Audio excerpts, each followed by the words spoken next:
have Frank here. He's got his own billiard room. Yes, it's what do you call it, Kramer? The billiard room? No. The name. The billiard? Not the billiards. It was... Come on, Rudy. Come on. We call it the place to be. The place to be. Yes, it's the place to be. Then I shall be there. Now, it's time. Live and in living color. The Grandy Man can. Time to play the game. Well, you always left me satisfied and smiling, so... That's what she said. Why do I want this? Yeah. Because I want to make bank, bro. I want to get ass. I want to drive a Range Rover. Ladies and gentlemen, boys and girls, children of all ages, it is now time for the Place to Be Podcast. And now your hosts, Justin Rosero and Scott Friscolo. For the house. The styling is creative. Black sheep of the native. Can be violated or even decepticated. I got brothers in the jungle. Cousins on the Place to Be Nation, welcome back. We are certainly ringing in our 100th anniversary here with a bang this week. Of course, we hit episode 100 Wednesday night. We brought you the headlines for 101 Thursday night, and that was a special surprise, a treat for all the Great Nation members who support us. We're going to deliver you episode 102 this weekend, and this is Royal Rumble List-A-Mania. You didn't think you were getting it, but you are. Just for you, Safazio, because I know how much you wanted it. And, of course, let me bring in my PIC so we can get this thing rolling, and that's Scott Criscullo. Scott, how you doing? I'm tired of talking to you this week, by the way. I know, Jesus, God. I saw you Friday, Saturday, Sunday. We did 3 podcasts this week. We're on overload. Oh, my God. But then come a few weeks, I won't talk to you for probably 5 weeks. You might have one podcast in 6 weeks. But as always, my PIC, it is a pleasure. And welcome, everyone, to number 102 of the Place to Be Podcast. And as my PIC mentioned, a special gift for the loyalists. Everyone thought we were only going to do our normal 2, but not at all. For indeed, in episode 102, it is time to rumble.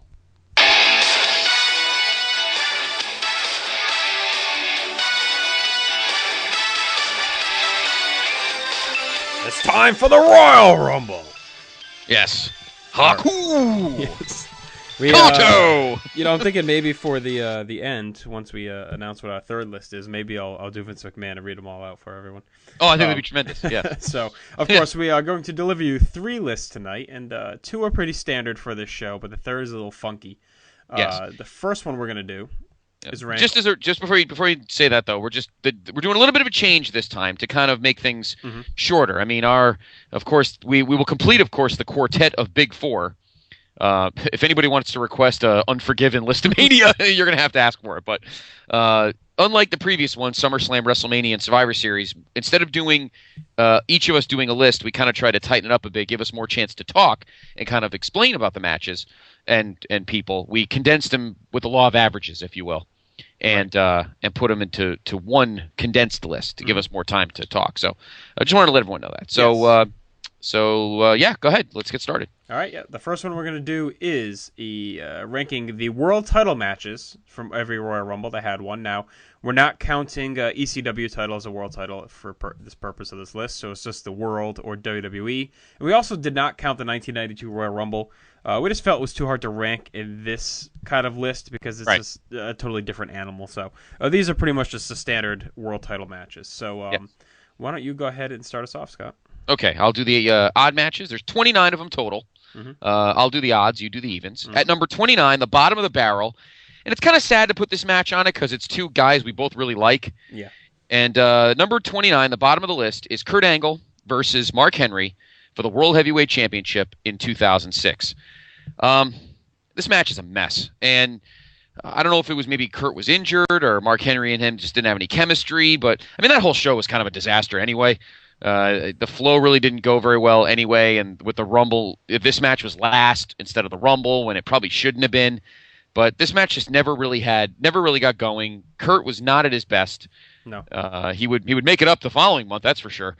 But this match just, I know it was hard for you to put one of your boys' matches this low, but it just wasn't. I got a couple issues with this one. One is that they shoehorned it in at the end of the card so they could do all the stupid Undertaker pyrotechnic show, and having the ring collapse and all that, so that they forced it to the end when it really should not have been anywhere near that spot. It should have been earlier in the show for sure. And also the problem was they had just come off the whole thing with Batista forfeiting the title because of injury. And what they really should have done to spice this Rumble up is put the SmackDown or the World Title up for grabs in the Rumble. I think I remember talking about that at the time with you back in 2006. Yep. And it could have been something to add a little special intrigue. And instead, they did the whole thing where Kurt hastily turned face after being a heel on Raw, jumped to SmackDown and won the Battle Royal. And so he was just kind of a tepid face at this point. And Henry, his main allure as a heel had been in a feud with Batista. So all of a sudden, you got this feud that wasn't really a feud, and it was just kind of awkward. So it was quick and kind of blah. And like I said, it was really only there to set up Undertaker's return. So right. So I mean, and the other thing about that is you meant hastily put together. If you remember, insiders, the first guy after Batista got hurt, of course he really got hurt. He tore his tricep, I think. Mm-hmm. The original plan was for Shawn Michaels to move to SmackDown and win the title, but Shawn was, of course, and still is very heavily into his church, and I believe he teaches on Tuesday nights or some class or something. Mm-hmm. So he didn't want to work Tuesday nights, so they kind of. Kurt was the backup plan, which I think kind of pissed him off, and that almost kind of led to his leaving later on in the year. But So there's the bottom of the barrel. I know what many people were thinking was the worst match ever. Don't worry, that one's coming. but no, this one is actually much worse. And even the match you really think is bad is not even the next one. Tell them what the next match is. Yes, the next one takes us to 2004, where Brock Lesnar defends against Hardcore Holly. A match that really had no place on pay-per-view, even buried as a Rumble undercard match and not really headlining any kind of show. It still should have been a SmackDown match. The only reason they gave it to Holly was almost like a thank you for his long tenure, and of course he had come back from that injury where he tried to sandbag Brock, and Brock ended up dropping him on his neck and busting his neck up, and Holly was out for a while. He came back in late 2003, and they tried to make him into kind of a serious main event player, and it just didn't take. After years of this guy being a jobber, it can work for a guy like Mark Henry, who can just get over by being a badass, but for a guy like Holly that doesn't really have that in him, it was hard to take him seriously. And they had like Brock acting like spooked by him and freaking out when he was around. It was just kind of silly. Brock had been booked as this monster world champion. All of a sudden he's frightened of Hardcore Holly. So, and the match itself didn't even end up being that good. It was a long rest hold in the middle, and it was just really out of place. Yeah, it was absolutely.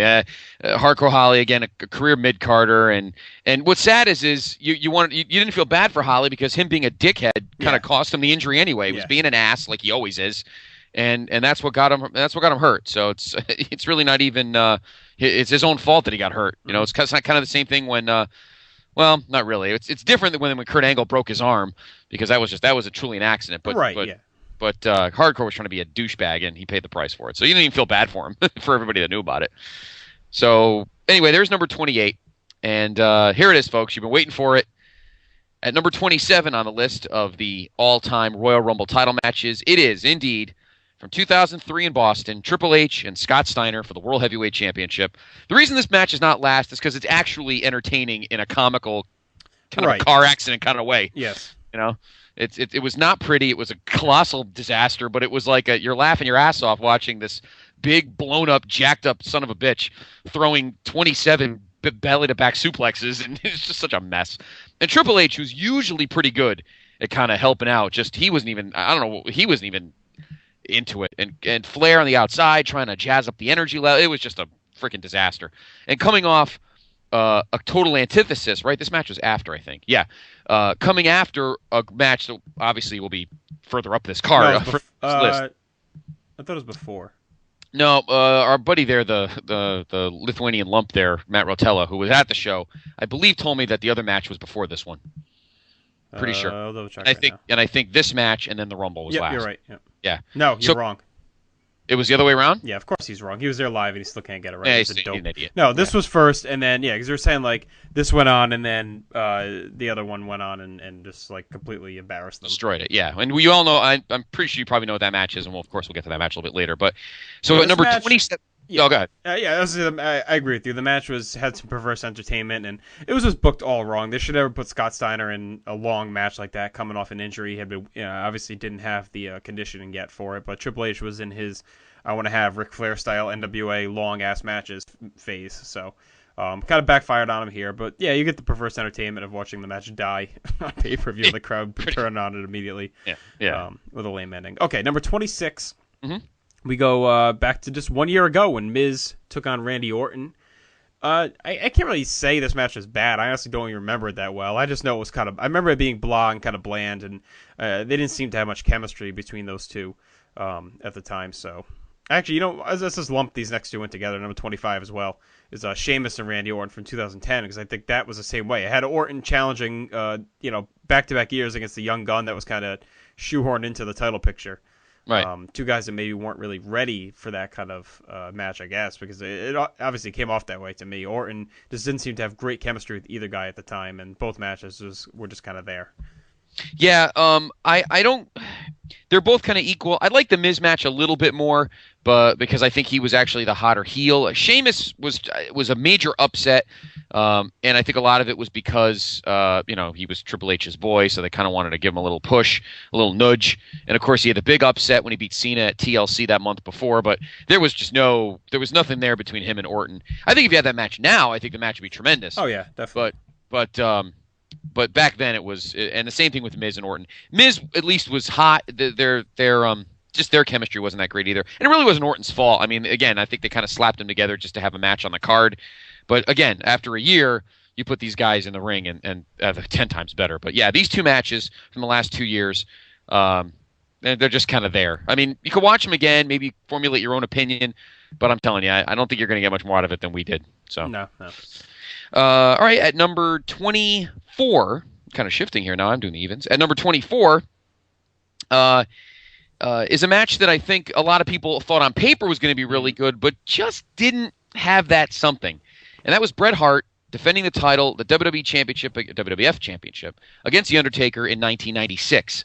Long match, right? Almost like 27 minutes, I think, something like that. Yeah, and it hurt me to put this low. Like, when I was doing my list, I kept trying to find a spot for it, and I just couldn't. I mean, I kept looking at it. I'm like, it was just really boring. I remember it. It was. I wanted to like it. I've watched it a couple times, throughout the years, and like I always want to like it, and it's just I just can't get into it. And that match was 28-28. So, and then of course it ends in a DQ, which makes things even worse as well. So yeah, exactly. And the whole thing with Diesel coming in at the end, and a lot of people thought.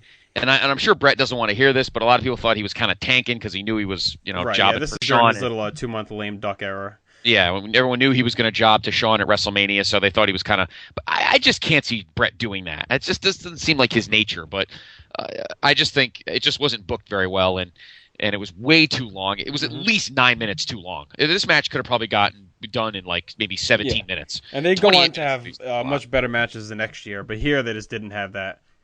Chemistry. And Taker was still kind of working the slower style a little bit before he really. Although it's funny because who would have thought his match with Diesel at WrestleMania would be better than this one? But I guess we won't talk too much about this because we're going to be coming up on it sooner than later in our vintage vaults. So yes, we will save the rest of the venom for then.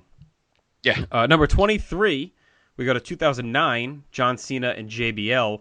I remember heading into this one. We actually talked about this the other night in the podcast, and I thought JBL. Was going to win that match and to set up the WrestleMania match with Shawn Michaels. It seemed like they were heading that way. But this is the one where Shawn was in his corner. They were doing the whole thing where he owned him because Shawn had blown all his money or whatever. And lost it in investments, Ponzi schemes, or whatever the hell was going on. I don't know what it was either.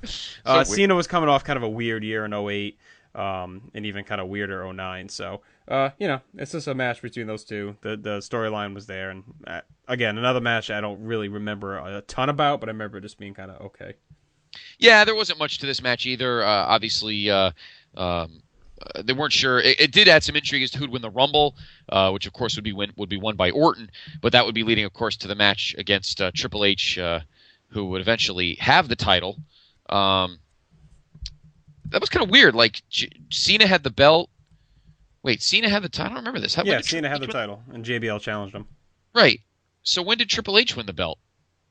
In the chamber? Oh, yeah, in the chamber. That's right. He won in the chamber. Okay. So really, obviously, this match was put together just to put it on the card because looking ahead, these two had nothing to do with the title. So it was very, very strange. And, of course, Cena would go on to – he would actually kind of go to SmackDown for a brief time because he would end up feuding with Edge and the Big Show, and they would have had a triple threat. So the whole thing was so convoluted. Yeah, and really the whole early 09 was very, very weird. Yeah, it was very herky-jerky. And, so these two guys, the match was for the title, but in the whole scope of things, these two had nothing to do with what the title would be doing 2 months later. So it was just kind of in there. Chemistry-wise, obviously these two do work kind of well together. If you remember their awesome, the match at WrestleMania 21 was and then they had the great I Quit match Judgment Day that couple months later. They didn't have that good a chemistry, but it was still not a bad match. But the problem there was the storytelling wasn't there because the two had nothing going on with each other. So it was very weird. At number 19 is another match involving JBL and Kurt Angle, who we talked about earlier. And that's the triple threat for the WWE Championship in Fresno in 2005 between Kurt Angle, The Big Show, and JBL. Not a bad match. I remember it seemed at this point you were starting to get into JBL as champion. It took long enough. Wait, hold on. Are you using the same list I'm using? I am using the list that is. I'm using the list. Oh, maybe you changed it. Did you move it? Because I'm using the list that's in the that was in our board. So let me. Did I? The one I. Just... you changed. Okay, you changed it. Okay, my bad. I'm sorry. Let me change. I had another list in front of me. All right, at number 22. Sorry, we moved that up. Okay, at number 22 is The Undertaker versus Yokozuna in 1994, which of course my PIC saw live. I actually liked the match until the end. And then you had 8 million friggin' heels come in, and the whole thing was just so convoluted. And then our buddy Jim got to see Marty Jannetty's ass in front of him, and it's just such a histrionics wise, it's fun, but a lot of people make fun of it. But the match was there simply to give Yoko a big bump heading into WrestleMania and to put Taker on vacation for 8 months or whatever. So that's pretty much all the match is for. Yeah, we've talked about this ad nauseum. I have. Very high regard for this show just because I was there live, and so many great memories. And that match, like you said, was fine until the end. The end was a mess, obviously, but it is what it is. We've dissected it in the past, and I don't think it's the worst Rumble title match ever. I don't think it's the worst match ever, like some people do. But I couldn't really justify putting it much higher than the others on this list. No, I agree. Okay. Do you want me to? No, I got it. So number 21, we go to 2005 for Triple H versus Randy Orton. Of course, this was the culmination of their feud after Orton was kicked out of Evolution. Triple H had beaten him for the title at Unforgiven, and then Orton gets his rematch here. And of course, this match was the original one that was penciled in for WrestleMania. As you recall, Batista started getting over on his own. The crowd forced them to change their plans, and Orton got his title match here instead of at Mania, and then would actually turn heel about a month after this show. So the face turn obviously flopped. The match, it was actually not bad and was going along fine, and then Orton did that whole weird thing where he got the concussion during the match, storyline wise, and for like the second half of the match he's just kind of stumbling around with glazed eyes. As Triple H just kind of beats on him and then pins him. So it was an interesting thing they went for there, and really this was just a way to keep Triple H strong heading into the match with Batista. Yeah, exactly. I think a lot of people. This was the one year where listening to the fans kind of bit WWE in the ass because the first half of the year, the crowds were cheering for Orton. Obviously, after his win over Foley at Backlash and kind of keeping the IC title, the great match that he had with Edge at Vengeance, and I think they kind of went, oh, well, these guys kind of like Orton. Let's make him world champion. And then he beats Benoit. And the minute that happens, then it goes right down the toilet because they didn't give him a chance to build. Unlike what Batista did, which is slowly with his little mannerisms, his little smirks, and kind of the way the savoir-faire with which he carried himself. Yeah, a lot of it was just done in backstage little segments, little facial expressions, and then, of course, the thing in the chamber. Just little touches here or there. And Ric Flair really... should get a lot of credit because him just being on Batista's side for like a year and a half really, I think, finally kind of got him going. And I think Flair deserves a lot of credit for Batista's success. I agree. And unfortunately, Randy Orton's window was much smaller, and and the face turn just flopped, and he only held the belt for a month, and then they had it here, and I don't know what the concussion thing was about. I don't know whose idea it was to book it like that, but yeah, it was weird. I mean, I remember thinking it was legitimate at the time because I did too. Yeah, he sold it so well, and I'm like, it didn't seem likely that they'd do a storyline about that, so I just assumed it was real. So yeah, I mean, the match is okay, nothing crazy. Yeah, no, it's nothing. Yeah, no, it's nothing crazy. All right, at number 20 is we're in the top 20 right now. We're ranking the all of the world and WWE title matches in the history of the Royal Rumble. At number 20, we go to 2009 for Edge versus Jeff Hardy for the WWE Championship. Jeff Hardy won the match. Edge won the title in a big upset at the Survivor Series, but then Jeff Hardy stunned the crowd, winning at Armageddon, and then he won the title, and then he defended the title here against Edge, and that, of course, the match turned at the end because Matt Hardy turned heel on Jeff, cost him the title here, and Edge won the belt. Overall, the match was good, not great. Yeah, not what you would expect for them. Yeah, you would have expected a bit more out of it, but it's not terrible. But you would think that this match should be much higher just based on the names. But obviously, the match was there to give Edge the strap to prepare for that whole feud with Cena and Big Show. And obviously, this was setting up the big match between Matt versus Jeff at WrestleMania. So, again, this is one of those cases where, almost like modern day, where the Hell in a Cell pay-per-view is kind of shoehorns feuds. This is where a title match shoehorned a feud. The only reason these two were put together was so that Jeff could lose it to start the feud with Matt, and then just put the thing on Edge. So, right. Of course, the build to this was all the stuff with Jeff getting burnt by the pyro. Yeah. And all the attacks and the car accident and all that stuff. So the build was kind of weird too. And it was, I mean, the match is fine, just not what you'd expect for these two. It was a little disappointing. And then the Matt thing at the end kind of was flat, but yeah. So that's at number 20 on our list. All right. Number 19 is the match you started to reference earlier, and that's JBL versus Big Show versus Kurt Angle from 2005. Kind of a little bit of I don't want to say hidden gem, because it's not really a gem, but kind of a forgotten match. I think it's better than it's often remembered for. It's not that long, but the three of them had a pretty good rapport down, and they worked the formula that was tried and true with Big Show in triple threat matches, which is knock them out and then fight the other two guys. Yeah. But you had the cabinet getting involved. You had Team Angle getting involved. So there's a lot of chaos throughout the whole match. You had the bump through the barricade at ringside.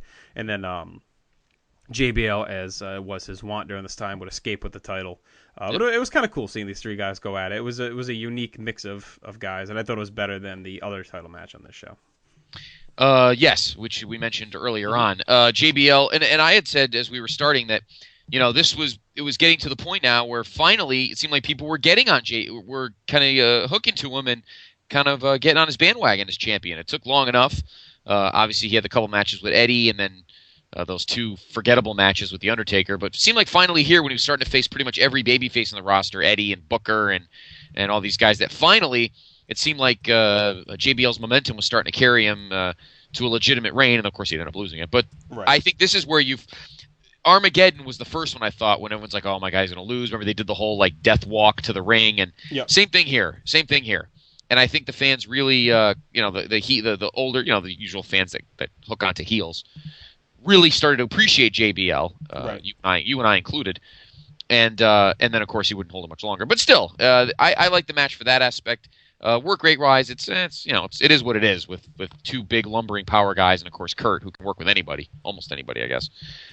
So not a bad match here, but not a great match, kind of in the middle, and yes, better than the other match on that card.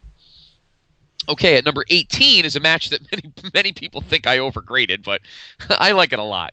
But the law of averages has it down for us at number 18, and that is Batista versus Mr. Kennedy for the World Heavyweight Championship in 2007 in San Antonio.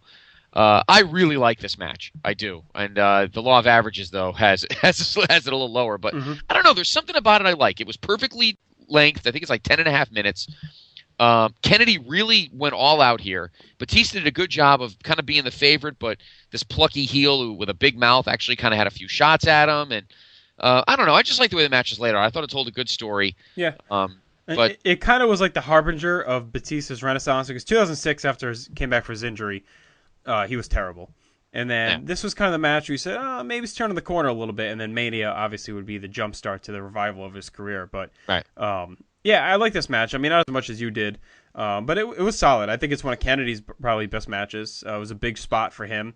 Right. He held his own. He showed he could hang. Of course, the finish was a little cheap, but yes, it kind of worked there. And I'll also give a plug. You can check out our full review of this match on Bigelow34.proboards.com. We just posted this review last week, Royal Rumble 2007.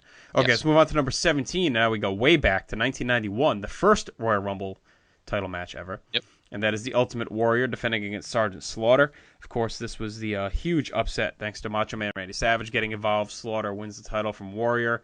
Crowd couldn't believe it. Major upset at the time. And the match itself, it often gets forgotten because of all the ancillary stuff, but the match is pretty solid, honestly. Slaughter was fine in the ring during this little run, at least up until Mania anyway. And Warrior was, did what he does best, sell and make a hot comeback. So I've always liked that match. I like everything that goes along with it. I thought Piper and Gorilla were great selling the enormity of the title change. Oh, absolutely. Remember, it took forever. It took like almost a minute and a half, and Gorilla kept saying, "Oh, they're not going to count it. No, they're not going to count it. They'll call a no contest or a DQ or something. Yeah, Warrior will get the title back." And then all of a sudden, Fink says, "New world heavyweight, new world champion, Sergeant Slaughter," and everybody just went like absolutely bonkers. It's a huge upset, and the place went crazy. And of course, this led to eventually what would happen at WrestleMania. And for Warrior, it was kind of the end of what started off as a great feud, but ended up being kind of a title reign, and then it kind of ran flat at the end. But the match itself is pretty good. I think the ending really sparks it, and Savage was just out of his skin. It was vintage Savage, to steal Michael Cole's term, because he was just out of his head. Hitting him with the light thing and just beating him up out of random things, coming in the ring, coming out, and hitting them with the scepter, and it was great chaos. It was very entertaining overall, and Slaughter got the big upset. So. Yep. For those that haven't watched that match in a while, pop it in. I think you'll like it. I don't know if it's on any DVDs, but I think you'll like it. At number 16 on our list is a match that a lot of people kind of forget about. It's kind of buried in that little run in the mid to late 90s, and that is Shawn Michaels winning the World Wrestling Federation Championship from Sid in the Alamo Dome in 1997. Because everyone remembers that's the match Shawn Michaels had the flu. Right. He was not feeling well. And the place just went bonkers. It was the second consecutive year that the Royal Rumble was not last. Yep. And certainly this did not disappoint. Obviously, they took advantage of the hometown crowd. It was a feel-good moment at the end. I remember Shawn hugged Vince and hugging people, I guess his family in the front row. Mm-hmm. And I mean, it was a really good feel-good moment. And I think Sid did very well in that. It's one of Sid's better matches, I think. I think overall, even Shawn with the flu could still put on an unbelievable match. Oh yeah, easily. I mean, I remember being a little bit disappointed because, with Shawn you expect something great, and they came off a great Survivor Series match. This was just good. It wasn't anything, standing out. It was just a well-worked, basic match. Shawn did the basic face roll. Sid did the basic heel roll because they were in San Antonio. It was missing that little bit of edge that the product had in late 96, early 97, when you kind of had the big mix at the top of the card, and you didn't know who was what and what was who. So, it was just missing that little special something. It's almost like they turned the clock back like 5 years and went back to the old formula for some reason when they were really working the whole edginess at that time. So I remember that was a little weird. All of a sudden it was like a culture shock back. You had the whole Rumble thing with Austin and Brett and all the cheating, and then all of a sudden you have this like antiseptic old school title match at the end. So, right. But it was well worked. I mean, you can't knock it. It was fine, and of course, like you said, the crowd was into it. So, it's where it should be, right in the middle of the list. Yes. Yep. All right, number 15, we go to 2011 once again last year, and Edge taking on Dolph Ziggler. Of course, Ziggler was actually champion coming into that show because he won, was it like the SmackDown before it, I think? Yeah, he only held it for like 2 days. It was like bullshit, right? Didn't they award him the title or something? He didn't even really win it. It was something screwy. And then Edge wins it back here. Good match, and that was kind of the start of Ziggler's great 2011, showing he could be put in that situation in a match with Edge. And of course, Edge, as we now know, was kind of winding down his career at that point. So one of his probably last really good matches, I think.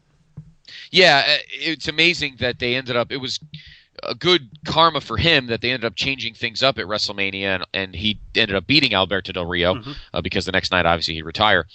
This was it was a really good match, and like you said, after having a pretty good last 6 months in 2010, kind of getting himself into a good groove and really, settling into his own in the mid card. This was Dolph's real coming out party as a occasional main eventer, but a guy that you could see on camera consistently. And then those next few months after that, he kind of vanished a little bit, and then got back in the groove in June, and since then he's been on fire. So this was definitely a match where Ziggler showed, because everyone thought he was toast after losing those 3 straight Intercontinental title matches to Rey Mysterio. What was it, 2000? What was it, late 08 or late 09? Right. Yep. And then everyone thought he was toast, and you got to give the kid credit. He kind of bounced back for himself, like we mentioned Batista did in 2007, and ended up having a renaissance. And Edge is Edge. He's one of my favorites of all time, yours as well, and of course many fans. And he always puts on a good match. And he probably knew, obviously. I wonder if this was about this time that maybe the writing was on the wall for him, and he really wanted to go out with a bang. So it was another forgotten match. If you don't have this pay-per-view, I don't think this is on any DVDs. Maybe it's on the best pay-per-view. It might be on the best, what was that? The best pay-per-views of 2011 DVD or something. But a good match. That's Edge and Dolph Ziggler from last year's show. I was just actually going to check really quick. And that actually opened the show. Graham doesn't have it listed on a DVD. So okay, so yeah. So that was 20 minutes, that match. Was it really that long? Yeah. Wow. And he has Edge as champion. So maybe he had gotten it back already. I don't know. I can never remember the whole deal with that. Yeah, I don't remember that either. We'll double check that and clarify that for you. But I'm not sure. I don't remember how that happened. I didn't think Dolph was champion going in. It was either vacant or Edge had gotten it back or something like that. I know Dolph never really won it. No, he didn't. No, he didn't. What Wikipedia says. They have it as. Oh no, that's right. If Edge used the spear, he would have lost the title. I could have swore Dolph was champion going in there. I don't think so. Yeah, I don't think so. I think he had it for about an hour on SmackDown. Something like that. All right, here we go. The main rivalry from SmackDown involved Edge defending his title against Dolph Ziggler. After defeating Cody Rhodes, Drew McIntyre, Big Show, Ziggler won a title opportunity for the world title after Kane lost to Edge in his rematch. After winning his opportunity, Edge went on a campaign against Ziggler and his girlfriend, Vicky Guerrero. On January 28th, Vicky, who was the acting general manager, banned the use of the word spear and would strip him if he used it against Ziggler. So, yeah, we're way off. I don't know what I was thinking. But anyway, Edge won. But Dolph really showed himself as a guy that could Hopefully be. Not too many people were screaming. I know I do that when I'm listening to podcasts and stuff. When someone gets something wrong and screaming at the thing. So hopefully we clarified it. But yeah, but you know what? That's one thing. It's okay to blow something from a year ago that not many people remember. It's another thing to say, that somebody else won a Rumble in 1991 or something. But all right, at number 14, as we head to the upper half of the list, one of my personal favorites. It is a little long, but it's a good one, and that's the Last Man Standing match from Philadelphia in 2004, Triple H and Shawn Michaels for the World Heavyweight Championship. This is a really good match for about the first, 18 minutes? I was never crazy about this match, honestly, and I think it has to do with the fact that the match on Raw 4 weeks earlier or 3 weeks earlier was so great. And that was the hype. That's what you expected going into this, especially with the stipulation added on. And for some reason, after SummerSlam 02, these guys just never really had a great pay-per-view match when it was just the two of them. Right. They'd have some good TV stuff, but on pay-per-view, they just never really seemed to click again. No pun intended, but they, I don't know. There was just something missing in this match. And then they did the terrible ending, of course, with the double knockout. And the whole reason was because they wanted to keep the belt, this epic reign going with Triple H, for obviously what was to come at WrestleMania. So they, they kind of do the crappy finish here. They obviously don't want Shawn to lose again. So, I mean, it's fine. It's just another one that was kind of hurt by the expectation headed in. Yeah, exactly. You're right. After obviously their match at SummerSlam 02 was one of my 2 or 3 favorite matches of all time. Everyone after that, like you said, the 3 stages at Armageddon was good, not great. And then this one, and obviously later on in the year they'd have that Taboo Tuesday match, but Shawn was eventually wrestling on one leg. Yes. But yeah, this match, I like it. I think I like it a little more than you did. Obviously, it's got 2 of my favorite guys in it. But yeah, I would say the last 8 minutes of this match are really lag. If it ended with I don't hate it. I just it was just disappointing because I had such high hopes going in, and I just kind of got let down. Yeah, no, I understand that. I think if the match was maybe 18 minutes instead of whatever the hell it was, 29 and a half or something, with the double knockout, I might have might have given it a little bit more. Well, you know what also hurt it was the fact that it was in Philly, and I think that crowd was really expecting a wild brawl, and they gave him a brawl, but it was just, to do that finish in front of Philly crowd and everything, it was just kind of tempting fate. So yeah, we know the history of shitty match endings in Philadelphia. So all right, let's go to number 13. Another match I don't really totally remember. I think you can see the trend of these shows that I'll watch at like Picasso's at the bar. That I don't fully remember them all the time. I do remember enjoying it though. Undertaker Rey Mysterio 2010. I remember liking how a unique match it was, and I was kind of digging Taker's title reign there. It was rare, honestly, for as many title reigns as he's had. I think he's never really had one that crossed a bunch of pay-per-views and saw him face different challengers. So it was kind of cool to see him defend against Ray here. A really unique match. And I think it was one. Didn't Ray earn it with a win over someone else? And it was no one thought he was actually going to win and have this match, and he did.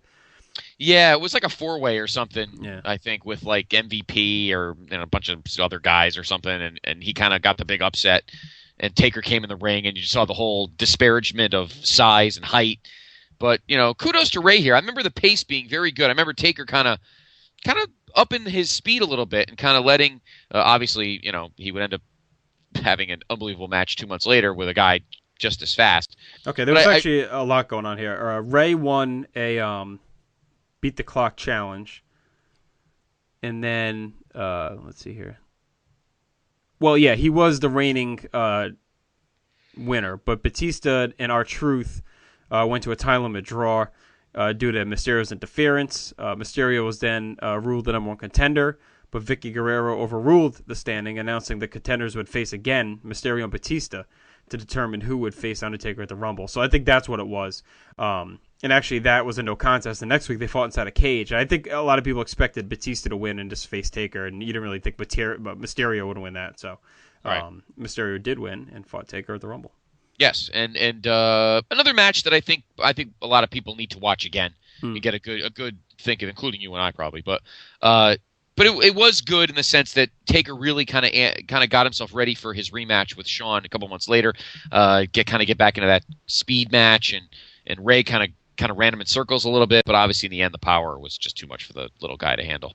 So a big win for Taker, and number 13 on our list of the greatest Royal Rumble title matches of all time. In 11 minutes, that match. Yes. At number 12 is a great match, but an ending everybody hated. Yeah. And that was down in Miami in 2006, John Cena and Edge for the WWE Championship. 3 weeks earlier, everyone was on cloud 9 when Edge cashed in Money in the Bank and beat Cena after the Chamber match at New Year's Revolution. And then 3 weeks later, he has Edge tap out to the STFU in Miami, and just everybody was just so pissed. And I think that's where, he did have some boos when he was facing Angle at the end of 2005, but this is really, I think, where the venom started, because everybody's guy Edge, won the big match, and everybody was so jacked and excited that one of their favorite guys, and then Cena comes in and just kind of, Indian gives the whole thing, and everybody just feels so empty inside afterwards. But the match itself is very good, and it's a harbinger of things to come between these two for the rest of 2006. So the match itself, if you take away the ending and the fact that everybody hated the fact Cena won the belt back, and just look at it as a standalone match. Yeah, they never really had a bad match. And it was just bad timing because Edge won the title. They obviously needed to get Money in the Bank off of him. But they already had penciled in Cena and Triple H as kind of their big dream money match at WrestleMania, and I'm fine with that. It's just that Edge was so over when he won, it kind of threw everyone for a loop, and then they just took the title right back off him, and everyone was like, oh, what the fuck, we were just getting into this. They made things right after WrestleMania, and Edge got back in the title picture, but and it worked out because Edge and Foley had their great match, but it was a little disappointing at the time.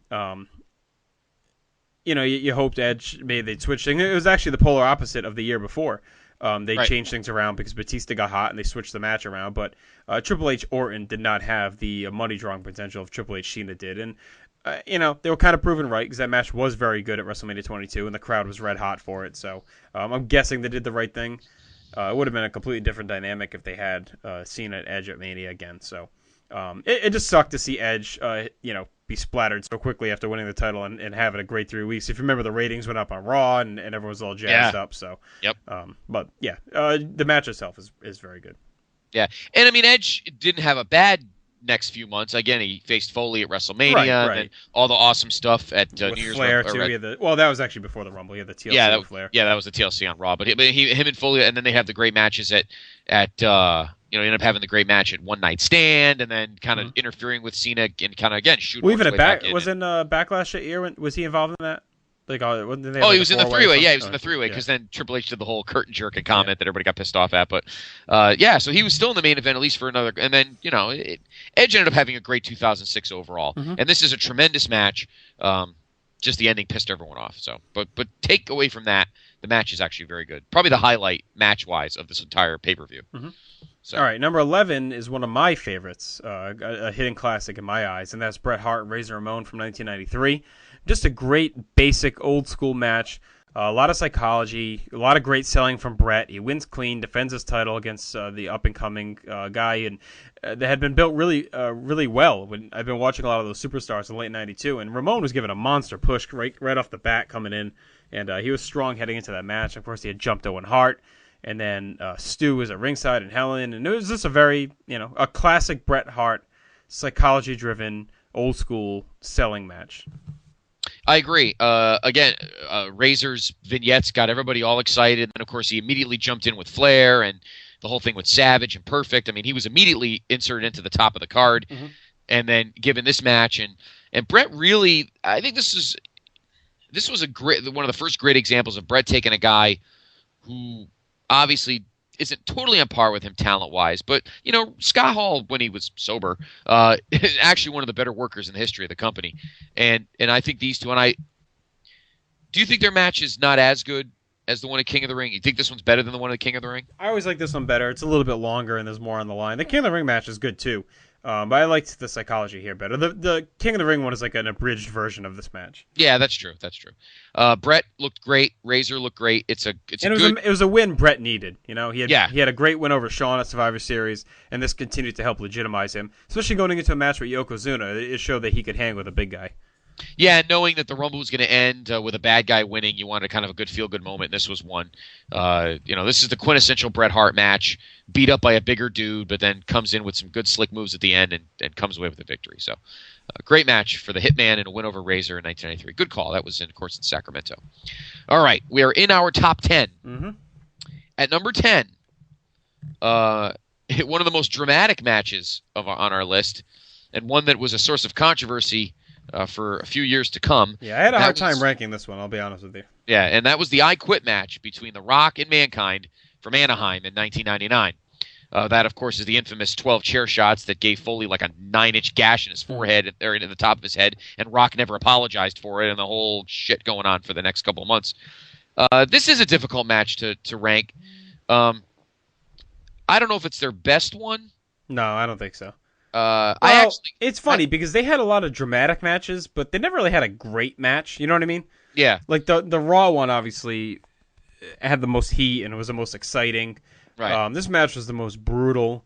Yeah. I mean, technically, I guess it's their best match, but it's just hard to watch. Like, I wanted to rank it because it's pretty good, so I wanted to have it kind of high, but when you factor in the chair shots and the Foley family at ringside, if you watch Beyond the Mat, that totally kind of takes you out of this match. It's hard to really sit through once you've seen all that. So yeah, I think it's a match I probably would have ranked higher if I didn't know the whole backstory. Yeah, and of course, if you look at Beyond the Mat, you see the gash on Foley's head is sick. It's at least 2 inches deep. I mean, it's not a joke. And apparently, according to Foley, Rock never apologized. It's in the book, and I believe it's on the Hits and Misses DVD. I think he references it briefly. But again, it's a good match, but I think this is one of those matches where I think the ancillary stuff kind of gives it a little nudge, right, over some other matches. Yeah, and even the ending. I mean, they do the whole they screw Foley over. He says, "I quit," and that stuff, and of course, the tape from Heat. Yeah, of course, halftime Heat would be a few weeks later, and Foley would win the title back. But yep. Again, a good match, a fun match. If you kind of take it out of the context of the brutality. Right. In a violent match. It really kind of symbolizes the Attitude Era of that style. So yes. All right, number 9, another Attitude Era style match, and that is Kurt Angle and Triple H from 2001. These are two guys that always kind of struggled to have the match you thought they would have. This is probably the closest they came, I think. You had a lot of outside stuff with Stephanie and Trish fighting on the outside, and then of course Austin would end up costing Triple H the match. So, which they Vince had been doing came out. Yeah, Vince came out. Yep, they had a lot going on. Yeah. A pretty wild match, but I would say it's probably their best major match together. Yeah, I think more people. I remember a lot of people expected more out of the one a year later at No Way Out, and that ended up not being very good at all. And that one I wasn't expecting much from. The one I think everyone was really hyped for was Unforgiven the year before, coming off the Love Triangle, and then, of course they did the whole thing where Triple H just ended up staying as a heel, and Steph turned on Kurt, and everyone was just kind of like, ugh. Like, to me, that's almost kind of like the turning point for the that era. I mean, 2001 is great in-ring action and still a lot of good storyline stuff, but that's kind of the what a lot of people point to as the death knell of like the mainstream hype was that Love Triangle falling flat at Unforgiven. Yeah, I agree. I think a lot of people wanted Triple H to turn face there. Mm-hmm.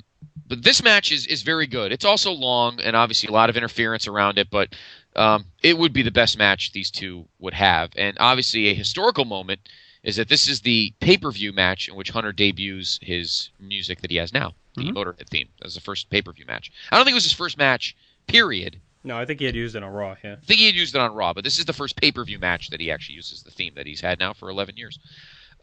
Yeah, a really good match. I mean, again, the best one these two would have.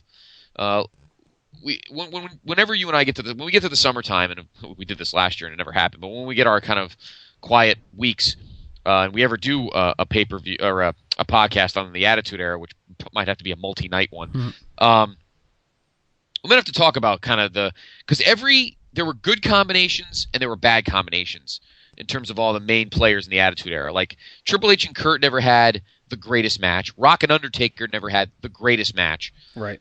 Their No Way Out match in 2002 was good. But this was about as good as these two were going to get. You're right. We won't go on more Attitude Era talk. But yeah, all the interference on the outside with Vince and Trish, and it was kind of a messy on the outside. But if you just pay attention to the match itself, it is very good. It is very good. And it's the best match those two would have. So I agree with you on that one. At number 8, we go to Madison Square Garden in 2008 as Edge takes on Rey Mysterio, defending his World Heavyweight Championship. And let's just lump these next two together again like we did earlier. Also from that year is Randy Orton and Jeff Hardy from 2008. So we have those back-to-back because I really couldn't decipher them because I remember enjoying them both equally. And this was, of course, where Jeff's first initial rise was happening late 07 into 08. And, of course, then he'd get popped for the drug violation just when it looked like he was really going to be set for a major run in 08. Yeah. But I remember really liking that match. Wasn't that coming off the whole thing where Jeff hit the Swanton off the big ladder onto Orton or whatever? Yep. Or off the Titantron, off the Titantron. Yeah, off the whatever it is, the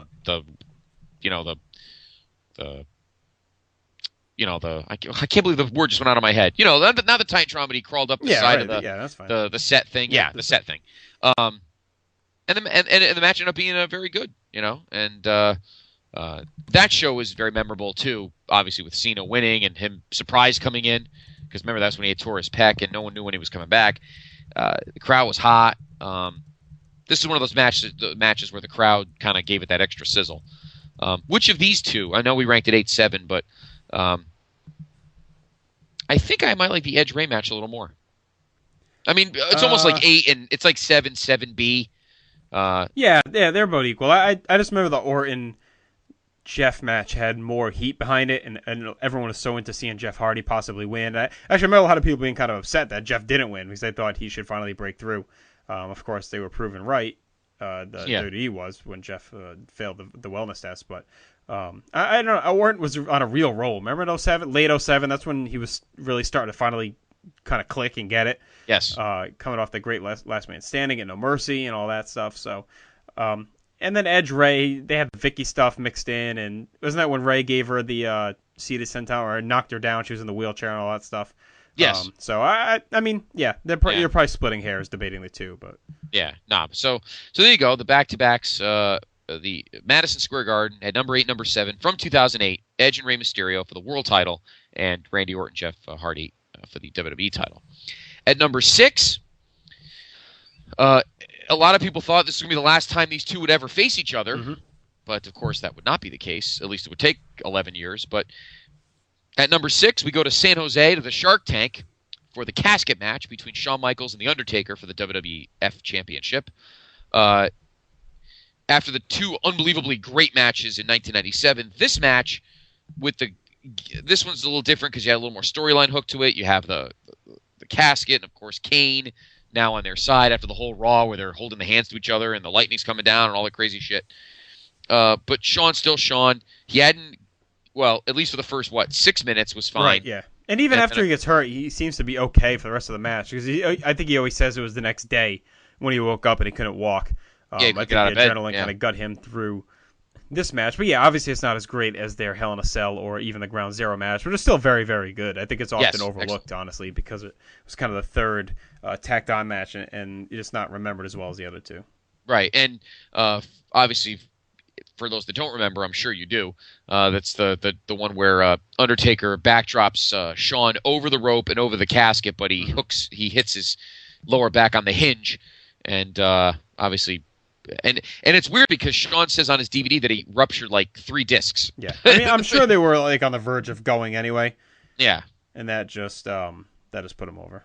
Yeah, but a great match, and I know it's on the DX, that original DX DVD. It's on that one, and I'm sure it's on something else. I don't think it's on Taker's. No, it's not on Taker's. I think the two. It's on. I think it is on something. Hang on, I can tell you right now. Yeah, I know the 2 matches from '97 are on Taker's DVD, the Tombstone. It's on Shawn Michaels' His Journey. Oh, it's on My Journey. Okay. That's weird. Graham has it as His Journey. Yes, My Journey. Yes. So at number 6, Shawn Michaels and The Undertaker in the casket match from 19. All right, top 5 now. We're kind of all splitting hairs. These next 2 to me are kind of on the outside looking in. I think the top 3 is where you really get into the cream of the crop. But number 5 is Chris Jericho and Rock from 2002. Of course, they had that great run of matches starting in October. No Mercy, then on opposite sides of Survivor Series, then again at Armageddon. They had a great match on Raw, and then this one here, where Jericho defeats The Rock to retain and head into WrestleMania. These guys just had great chemistry. They worked really well together. You could tell they legitimately liked each other, and Rock really wanted to help Jericho get over.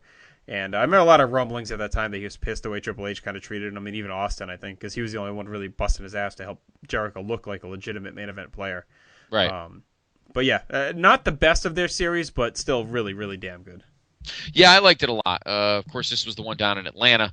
And, you remember, Triple H was just coming back, and Austin, as we know on his DVD, and he was not in the right mind at that point. He was getting a little frustrated with the company, so he really wasn't treating anybody well, to be honest with you.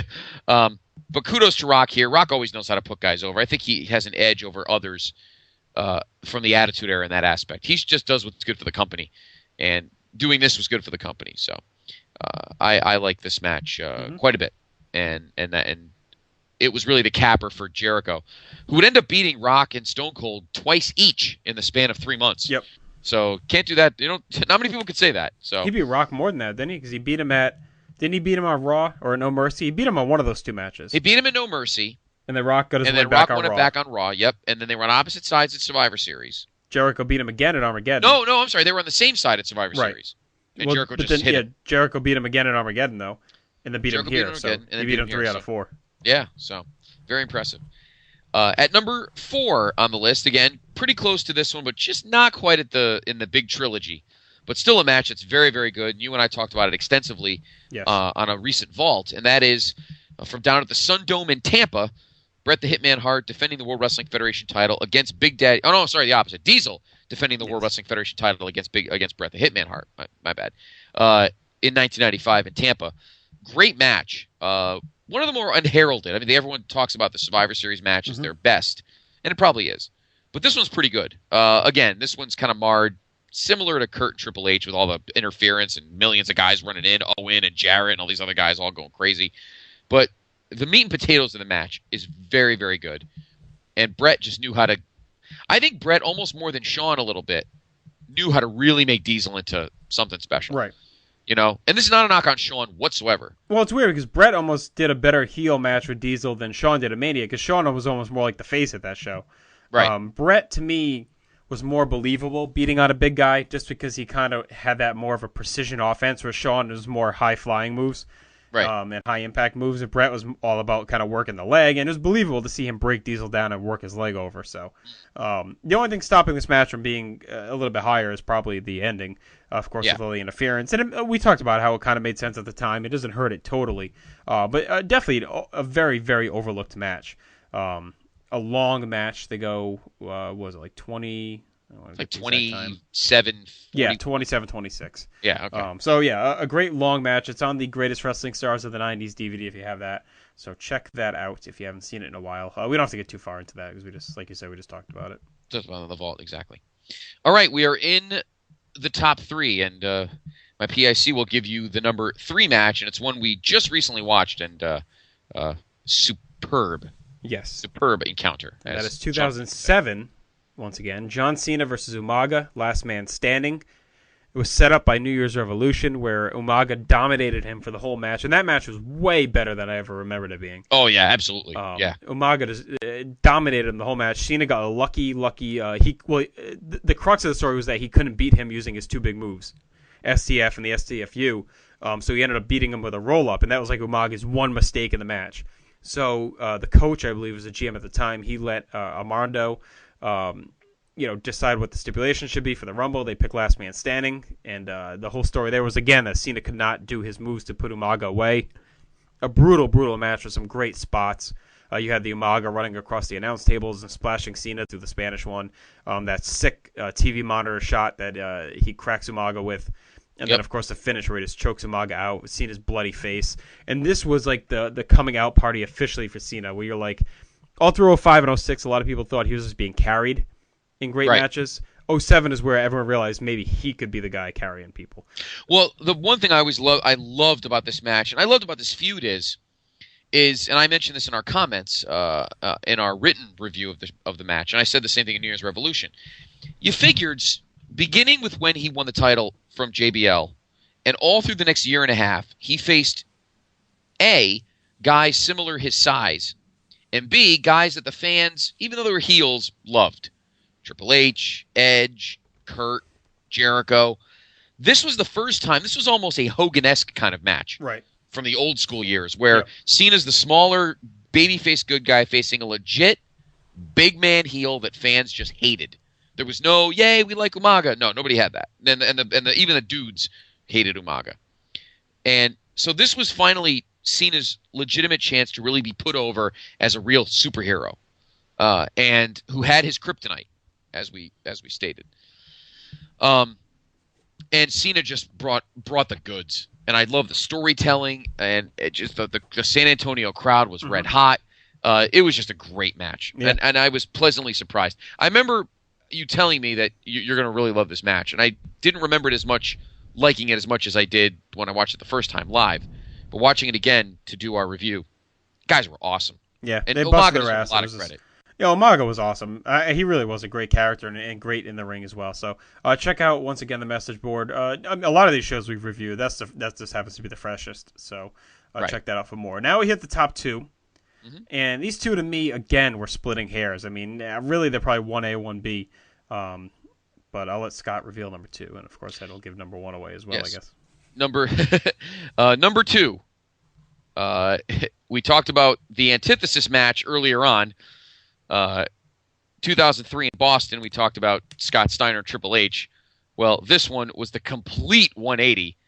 And number 2 on our list of the greatest Royal Rumble title matches of all time, Chris Benoit and Kurt Angle for the WWE Championship in Boston in 2003. I think everyone knew when this match was booked, we were in for a pretty damn good treat. I mean, when these guys feuded in 2001, they had those 3 consecutive pay-per-views, and every single one of them was great.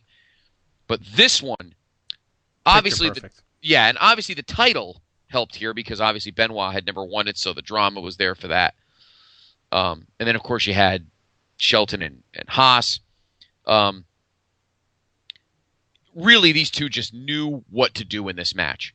And obviously, coming off that colossal piece of shit that everybody just had to watch, they knew that They almost could have half sped it, and it still would have been great. Well, they were in a tough do that. spot though, because they really had to win the crowd back, because the crowd was just dead after that Triple H disaster. Yeah, exactly. So they really had to win them back, and they do. By the end of the 20 minutes, that crowd is just locked into that match, and they even give Benoit the standing ovation after the match. And really, this was kind of Benoit's return. You know, he came back in 2002 from the neck injury in the middle of 2002, and you know, he had some great tag work and everything, but it wasn't until the very end of 2002 where he really started to kind of get his groove back in his singles matches. Yep. And this was really like the one that was ever remembered how great he was all of a sudden. Like, wow, that's right, this guy can do this. And this was at a time when a lot of fans were hoping they were going to change the main event style. If you remember 2003, you had Benoit, Kurt, Brock, guys that looked to be the ones that maybe were changing the style from, you know, the wild brawls of the Attitude Era to more of a mat-based realistic style. Yes. Didn't really come totally to fruition, but this is a great match. It put Benoit back on the map. I know people were disappointed there, and then there were rumors that when Kurt obviously has neck injury heading into WrestleMania, a lot of people thought maybe, or the rumors out there were that Benoit was going to take his spot and fight Brock for the title, but obviously did not happen, and Benoit would get his moment a year later. So, but yeah, just an awesome, just definitely a 5-star match. And like I said, this and our next one are splitting hairs. So I think you and I just happen to prefer the style of the next one better, but you can't really go wrong with this match. No. So, the number one greatest title match in the history of the Royal Rumble, we go to Madison Square Garden. Street Fight. The official coming out party for the game. And another legendary moment for a legendary guy. I'm, of course, talking about Triple H defending the World Wrestling Federation Championship against Cactus Jack. It's the perfect match. The perfect title match. The brawl was great. Time to play the game! It always takes you so long to find that. That's awesome. Always. This is twice I've done it. All right, well. All right, 2 for 2. I know it's in the middle of the thing, so. If you don't have the DVD, I feel bad for you because there's well, I do feel bad, and please find it. You can find it on Amazon. If you can't afford the DVD, I feel real bad for you. I feel real bad. Well, actually, I paid a lot for that because I usually, you know, I think I spent, because I bought it like about 5 years later, and I think I spent like $35 because it was very rare.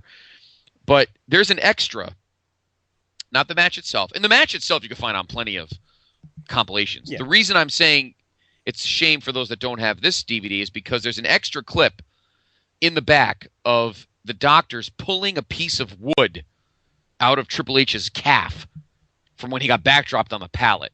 And to me, that is the you know, the perfect example there of the absolute brutality of that match. What do you think? Yeah, I mean, it's amazing, too, because if you look at late 99, Foley was atrocious. Those blue sweatpants and his big, sweaty, fat ass. Oh, he was starting in September, around September through December was just terrible. And, of course, as the story goes, he was actually going to retire in November, or Vince wanted him to retire in November because he was starting to get worried about his mental capacities and everything else. He was having concussion issues and he was memory issues, and Vince wanted his last match to be a Survivor Series, the one he had, and Mick didn't want to go out like that. So he busted his ass to get into shape. That brought back Cactus Jack, and the goal, of course, is to make Triple H a legitimate main event star. And you know, Foley did it. He got him over. He made him look like a beast. But Triple H, I think, doesn't get enough credit for that. I see a lot of people out there kind of slag on him, saying, "Oh, he never gives Foley the credit he deserves for making him a star." And that's true. He probably doesn't. But Triple H busted his ass in that match. I mean, it's not like it was a smoke and mirrors Foley job where he carried himself. I mean, right. Triple H took just as many sick bumps, as many blade jobs and tack hits and everything else that you want to say in that match. And, of course, the next match as well at No Way Out. Right. Yeah, just a phenomenal, sick brawl. And honestly, I won't even say this is the greatest Rumble title match ever. I mean, it is up there like top 5 probably WWF pay-per-view matches of all time. Top 5. I don't think there's any question about that. I think it's a tremendous match. One you can never get tired of watching. No, absolutely not. It's definitely one of Triple H's like 3 best matches of all time, and definitely one of Cactus's. And I was live. I was fortunate enough to be live for their rematch in the Cell the following month, which was again just as good. But this match is the standard bearer for Mick and for Triple H. just an unbelievable match. Like I said, the match itself is on many compilations. I'm sure many people have it. If you have the pay-per-view DVD, then you're fortunate again because you get to see that great little extra where they're yanking a 6-inch piece of wood out of Triple H's calf, blood all over the place in the back. It was crazy. So there you have it. You're 1-29, all of the World and WWE title matches in the history of the Royal Rumble. And number 1 on the list is the Game and the Man from Truth or Consequences in 2000 at the Garden.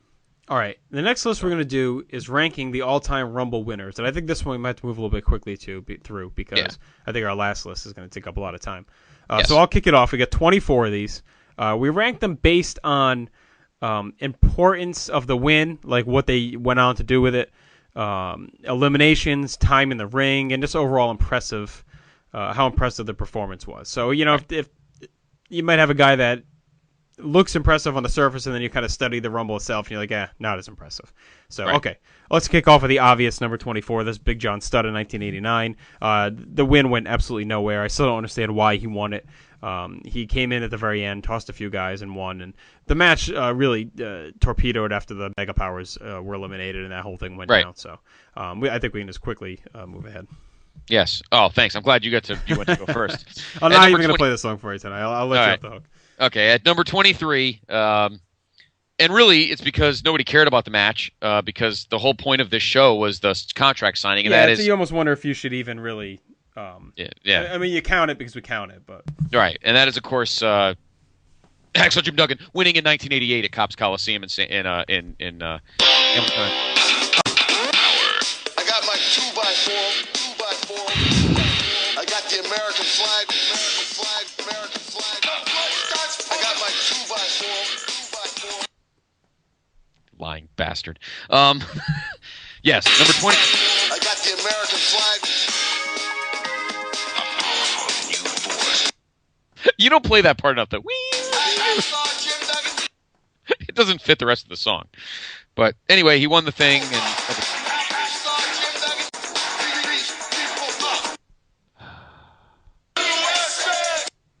I almost forgot how to do that. I haven't done it in so long. He didn't even eliminate the last guy. He just fell, and fat-ass one-man gang fell over the top rope. He didn't even really eliminate him. This is true. But anyway, I was rooting for Morocco in that Rumble. But but anyway, Big John Duggan. All right, let's move on. It's 2022. Last year's winner, Alberto Del Rio.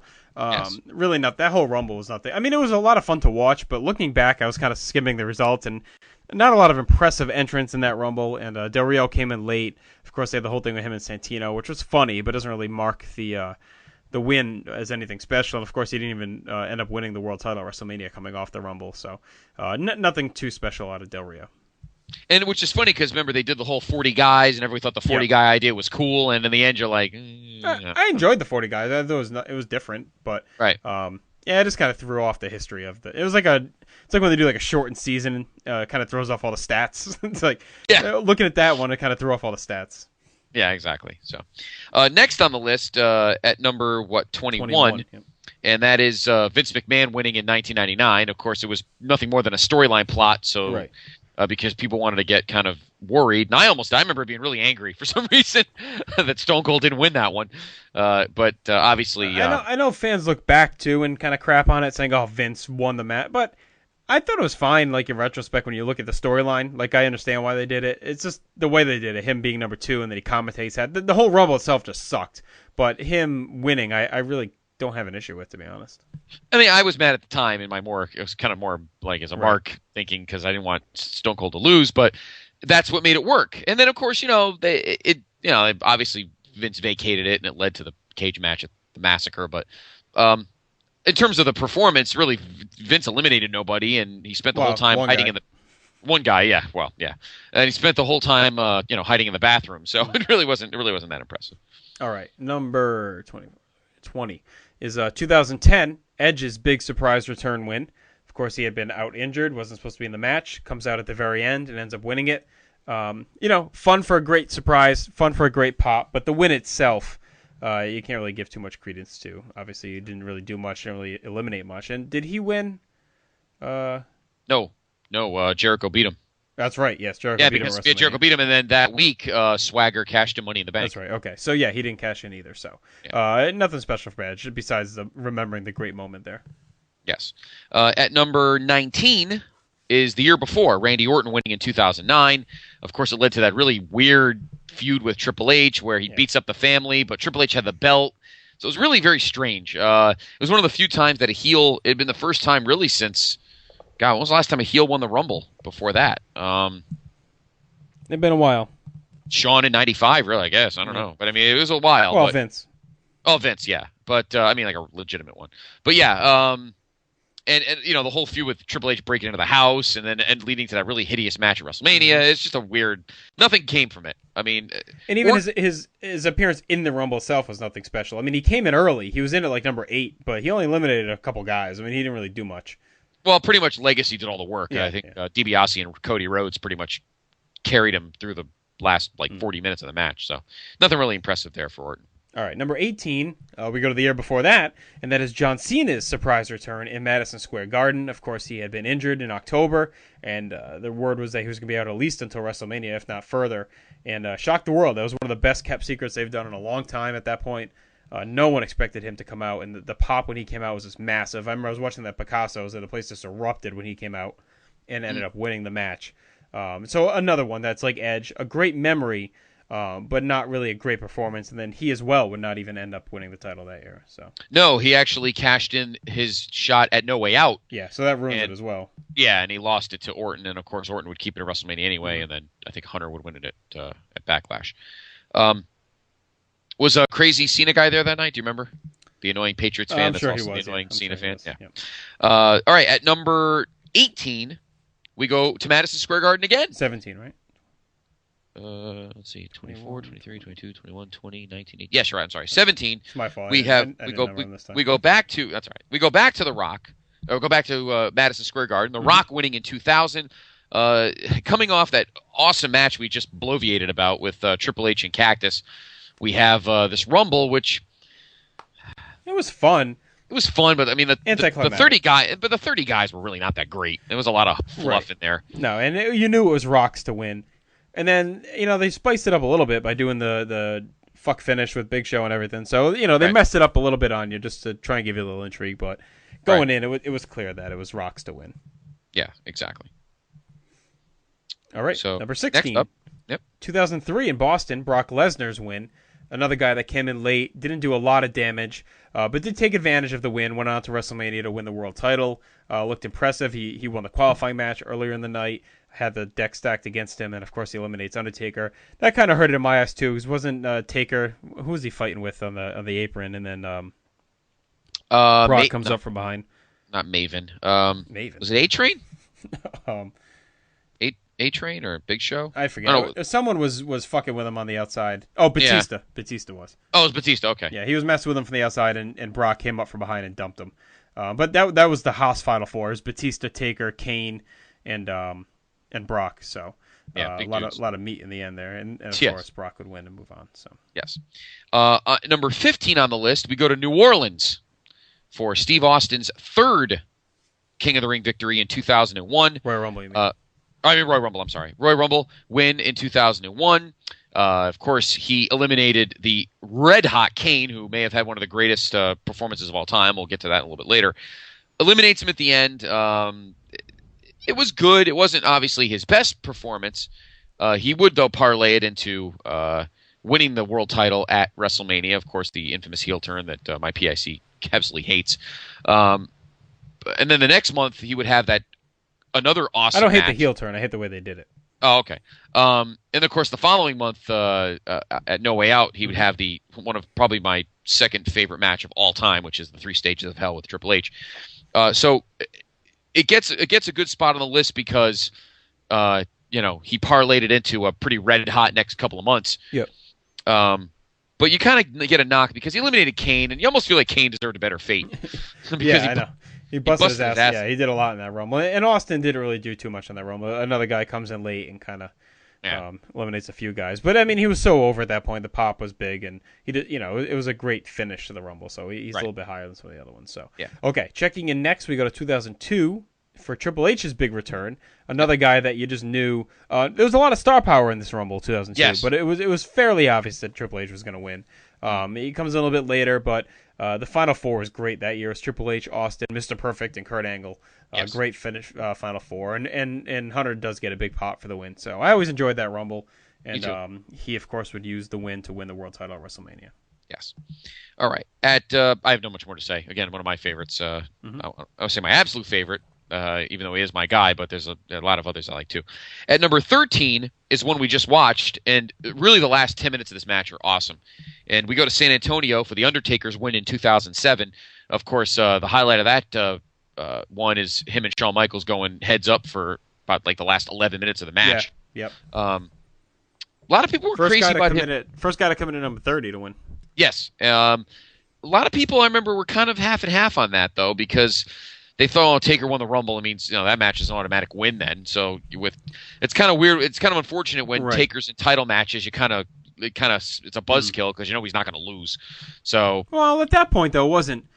I mean, the streak was going, but it wasn't until a couple years later where it really hit the mythical stretch. I think 2007. Heading into Batista, I remember a lot of rumors out there that Batista was going to be the one to end the streak, and people were pissed off because Batista hadn't really done much at that point, and they were talking about using that to really propel him as a major star.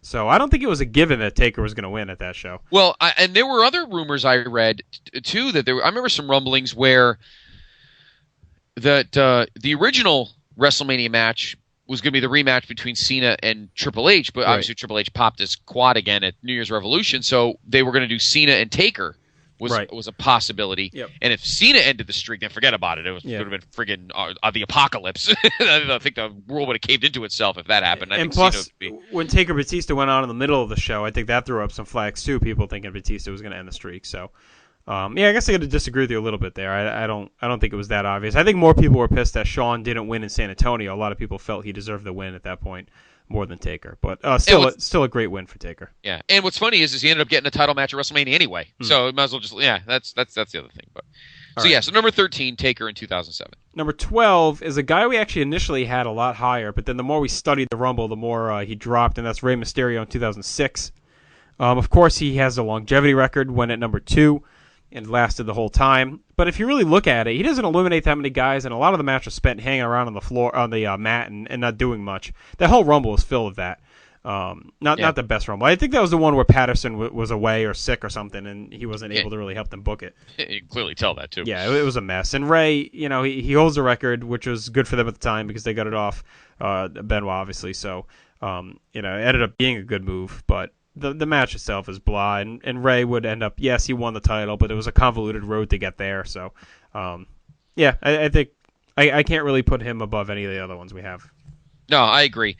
It was a good performance, but unfortunately, Triple H is in that bullying mode, and then he got eliminated, and then of course Orton, he'd eliminate Orton. And then the whole thing got all weird because then Ray lost the title shot at No Way Out. They pulled the whole thing like they did in 2002, and I think they did it in 2000. They did it in 2000. They throw the wrench in the mix sometimes with that, with the whole losing the title shot at No Way Out, and then between No Way Out and WrestleMania, they do some kind of loop-de-loop. But overall, I mean, winning at number 2 is nothing to sneeze at, which is why he is at number 12. But the match itself is not great. I don't remember that Rumble being very loaded either. It seemed like the roster was a little. No, it did. They had some guys in there, but it was just. Yeah. I mean, him or Triple H are obviously the two major, and Orton were like the three guys. A lot of we're kind of pegged. Yeah, exactly.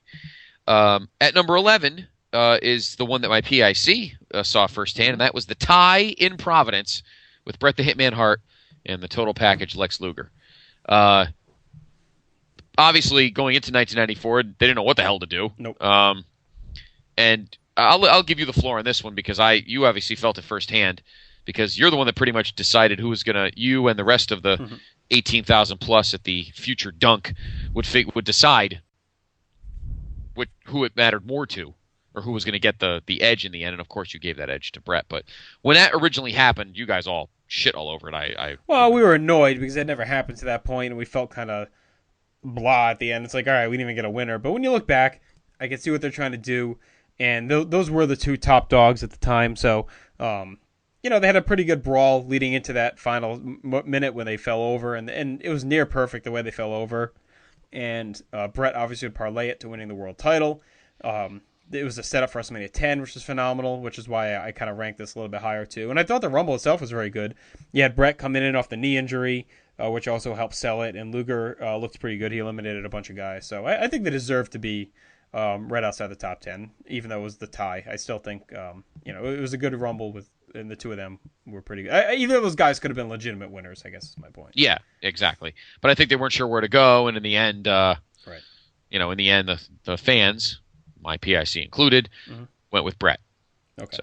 Let's hit the top 10 now. Yep. Number 10, we go to 1990 in Orlando for Hulk Hogan. Had a lot of eliminations that year. Yes. Very good appearance. The crowd was hot for him.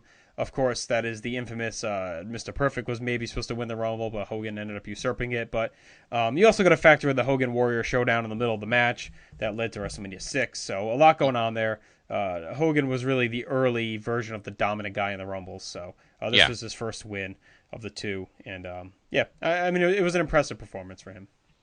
Yeah, I agree. I think a lot of people kind of use history and how Hogan is now to kind of crap on this performance in particular. But really, if you leave it as a standalone, it is one of the better Rumble performances and led, obviously, to the to the Ultimate Challenge at one of yours and my favorite shows of all time. And that is, of course, WrestleMania 6.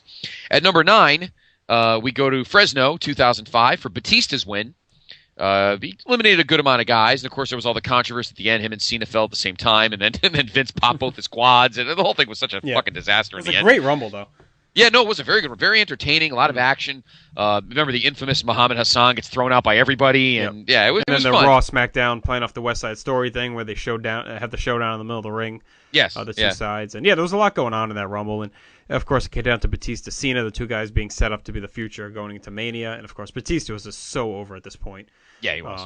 And that led to the great face turn where he powerbombed Triple H through the table and then won the title at WrestleMania. So, very deserving to be here at number 9. Yes. Yep, I concur. All right, number 8, we go to 1998, and that is Steve Austin's second of his 3 Royal Rumble wins. Yep. This one was definitely one of the more anticlimactic wins where everyone expected it, but they didn't make it bad because everyone wanted it. And if they didn't give it to you, then you really would have felt hosed because everyone was just dying for him to win this Rumble and go on to WrestleMania to fight for the title. So the whole match is just built around basically can anyone take out Austin? That was the whole match. And when, of course, he comes out and his music hits, everyone turns around and faces the aisle, and he comes in from the back and lays them all out. So he didn't actually eliminate a ton of guys. He came in kind of late, but the enormity of the match and the position he was in carries it to this point. Yeah, there's not much more to say here. Again, it was one everybody wanted. I remember going to a Raw.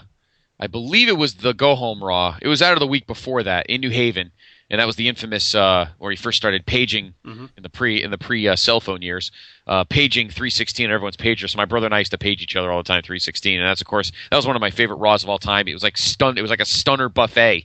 Stunned Jarrett twice. He stunned Shamrock. It was crazy. So I mean, everybody and their mother knew that he was going to win this thing. It was just a question of the road to it. Rock had a good performance in that Rumble too.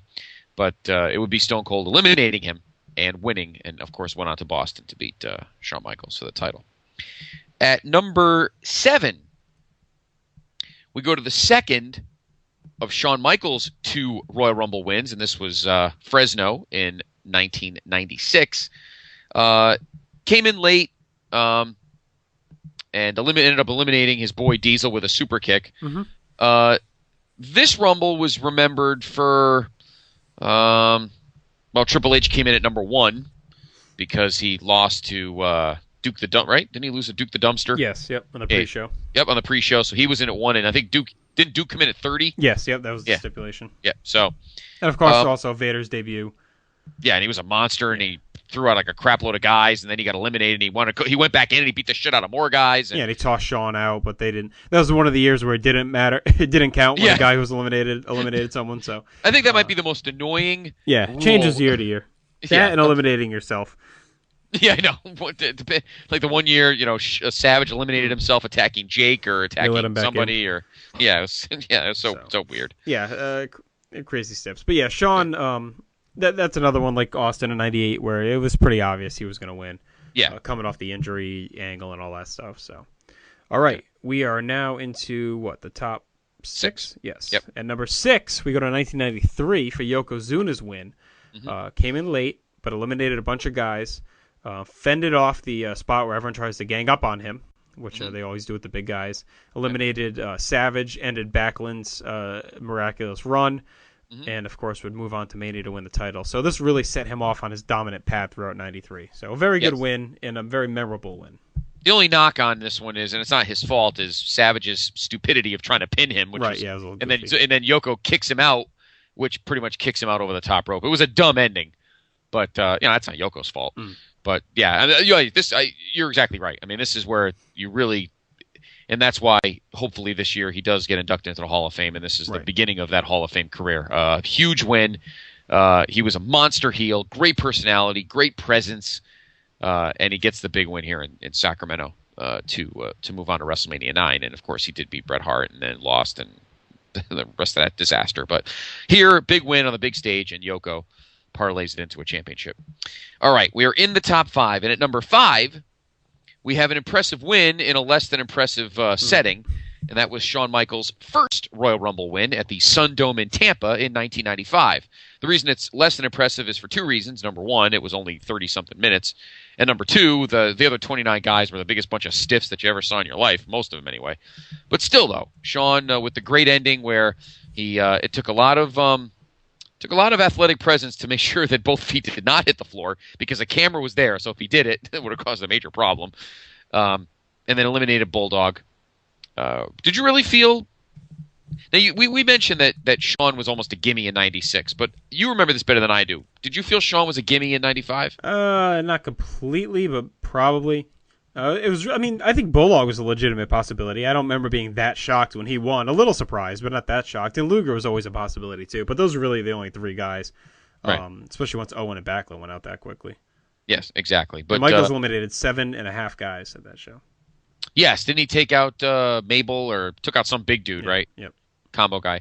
So no, very impressive performance. The only knock on it is it's short because that was the year that was only a minute each, and you're dealing with guys like friggin' Dick Murdoch. Yeah, it wasn't an impressive field, but no, it was a bunch of stiffs. But still a great win for him in his first one. Yes, absolutely. And of course, he parlayed that to a great title match at WrestleMania. Did not win. He lost to Diesel, but still one of the greatest matches. Well, PWI voted it match of the year. I think you and I have it at the top of our list on our year in review that year. That it was probably the best match of the year. So talent-wise and entertainment-wise, we were given something very special, but of course he did not win the title. All right, top 4. We go to 1991. Hulk Hogan's second win, eliminated 7 guys, pretty dominant fashion, and he ended up eliminating Earthquake to finish that feud off to end the match. Went on to 7 and defeated Slaughter. Just a classic win, another one of those ones you kind of associate with the Rumble.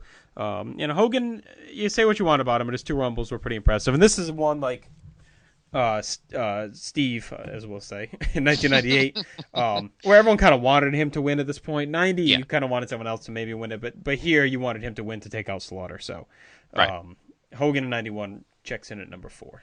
Yes. At number 3 is almost like the illegitimate win, but one of the probably his most dominating performance of the 3. Oh, yeah, definitely. And we go to the Alamo Dome in San Antonio for Steve Austin's first Rumble win in 1997. He was in there for, like 40-something minutes. He eliminated like 7, 8 guys, but of course was eliminated himself. For those that don't totally remember, let me lay the scene out for you. Mankind is eliminated by Terry Funk. Then Funk is eliminated, and the 2 of them just start absolutely beating the crap out of each other in the corner on the outside. Well, the 2 referees on the outside go over there and break the fight up. Meanwhile, Bret Hart eliminates Steve Austin on the other side of the ring. Well, Steve, who's no dope, realized that nobody saw it, so he went back in the ring where the last 3 guys, which were Undertaker, Vader, and Bret, were brawling. Undertaker and Vader are brawling near the rope. Stone Cold eliminates the 2 of them. Bret had just eliminated, I think it was Fake Diesel? Some big dude. Eliminated him. Yeah, Fake Diesel, yeah. Yeah, it was Fake Diesel. And then all of a sudden, Steve just walks by, or Stone Cold walks behind him and just dumps him over the top rope. Yep. So,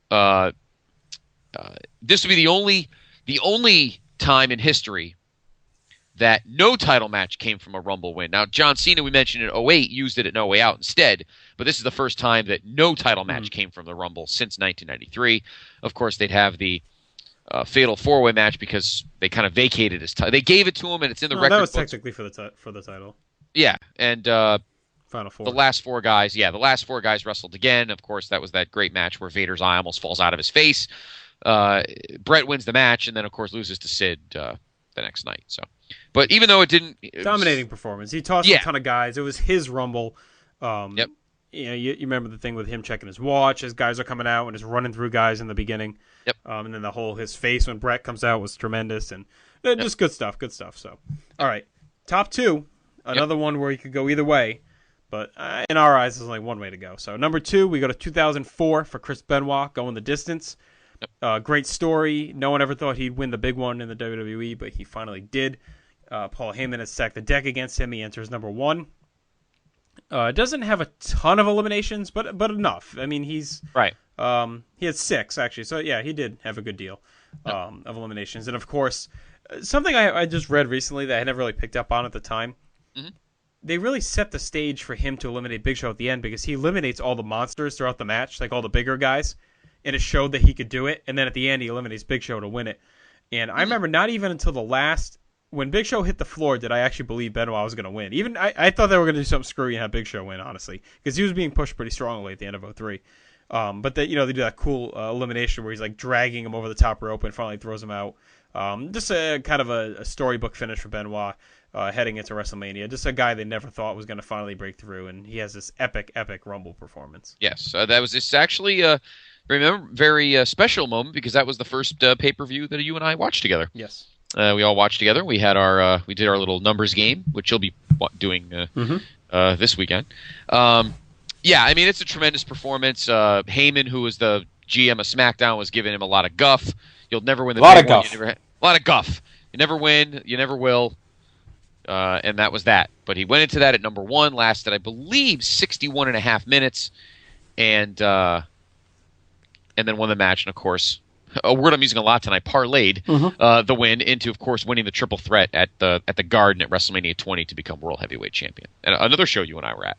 So, yeah, an incredible match for him and a great, actually really good Rumble. I remember really liking that with Kane freaking out over the Taker music and then Brock's distracting Goldberg and Goldberg getting eliminated. Overall, really a fun Rumble. One of my favorites.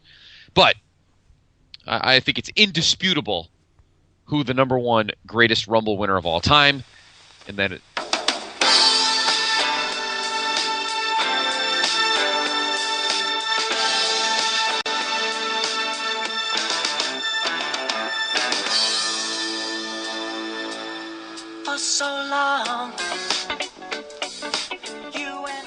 It has been for so long since we've heard this. That's right. It has been quite a while. Indeed, almost 2 years worth of pay-per-views.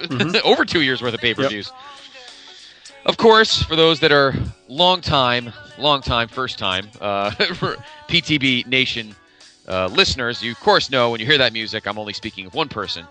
The greatest Royal Rumble winner of all time, and that is, of course, the Nature Boy Ric Flair in 1992 at Knickerbocker Arena in Albany. He came in at number 3, 59 minutes and 26 seconds, eliminated 6 or 7 guys, and, of course, threw out Sid at the end after Sid was getting shafted by the...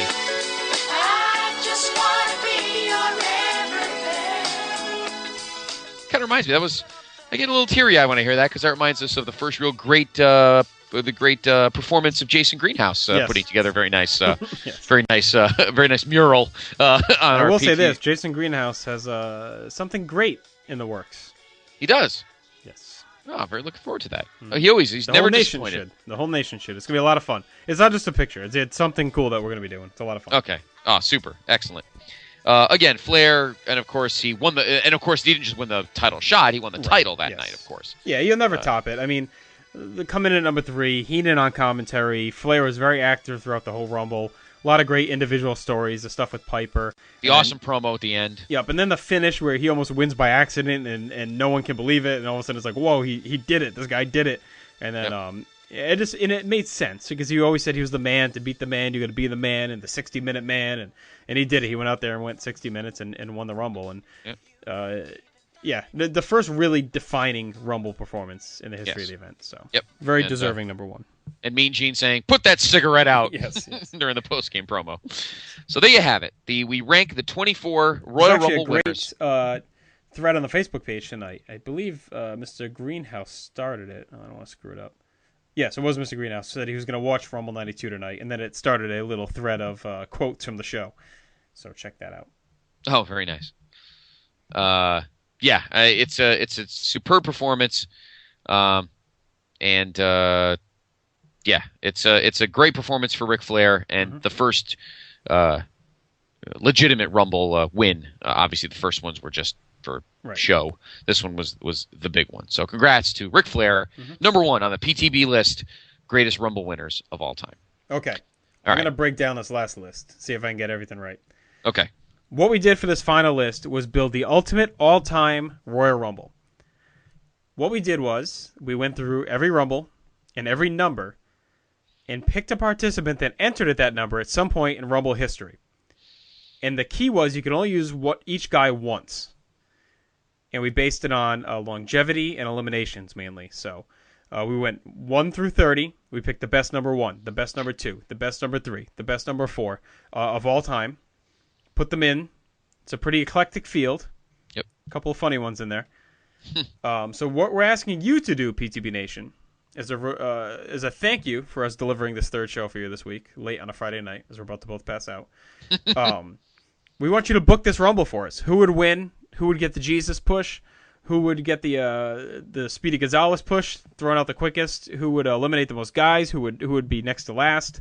Book it for us. Tell us who would have won with this all-star studded field. So we're going to alternate we're going to start at number 1, just like a real Rumble, and we're just going to read down who we have in the year, from what year their appearance was, and it will give the stats as well. So, Scott, why don't you kick us off with number 1?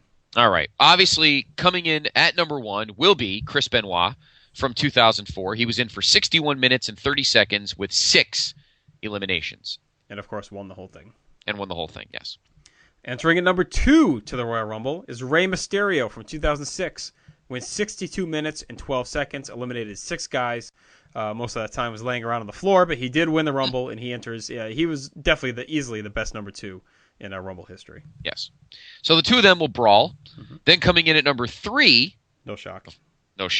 Ric Flair from 1992. 59 minutes, 26 seconds, 4 eliminations. And he spent a lot of time getting his ass kicked, but just did not get eliminated. And, of course, won the thing. And number 4, we have the first guy in here that did not win a Rumble, but still had a great performance. And that is The Rock from 1998. Went 51 minutes and 32 seconds, only 2 eliminations. But this was kind of his coming out party. Late 97, he was starting to build some momentum, build some heat, but this was the first time where you kind of looked at him as a legitimate player.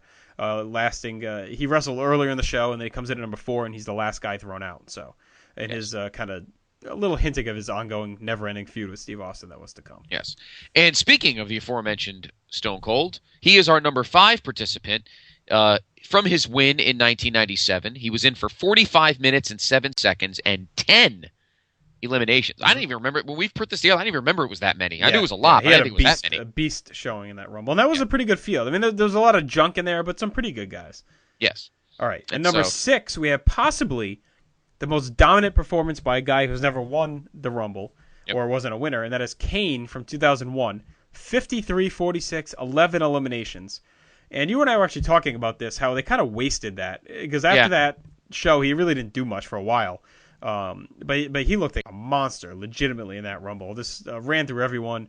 And I remember watching it after I got the tape with my roommate at the time, who was kind of wasn't really a wrestling fan. He'd watch it every now and then with us.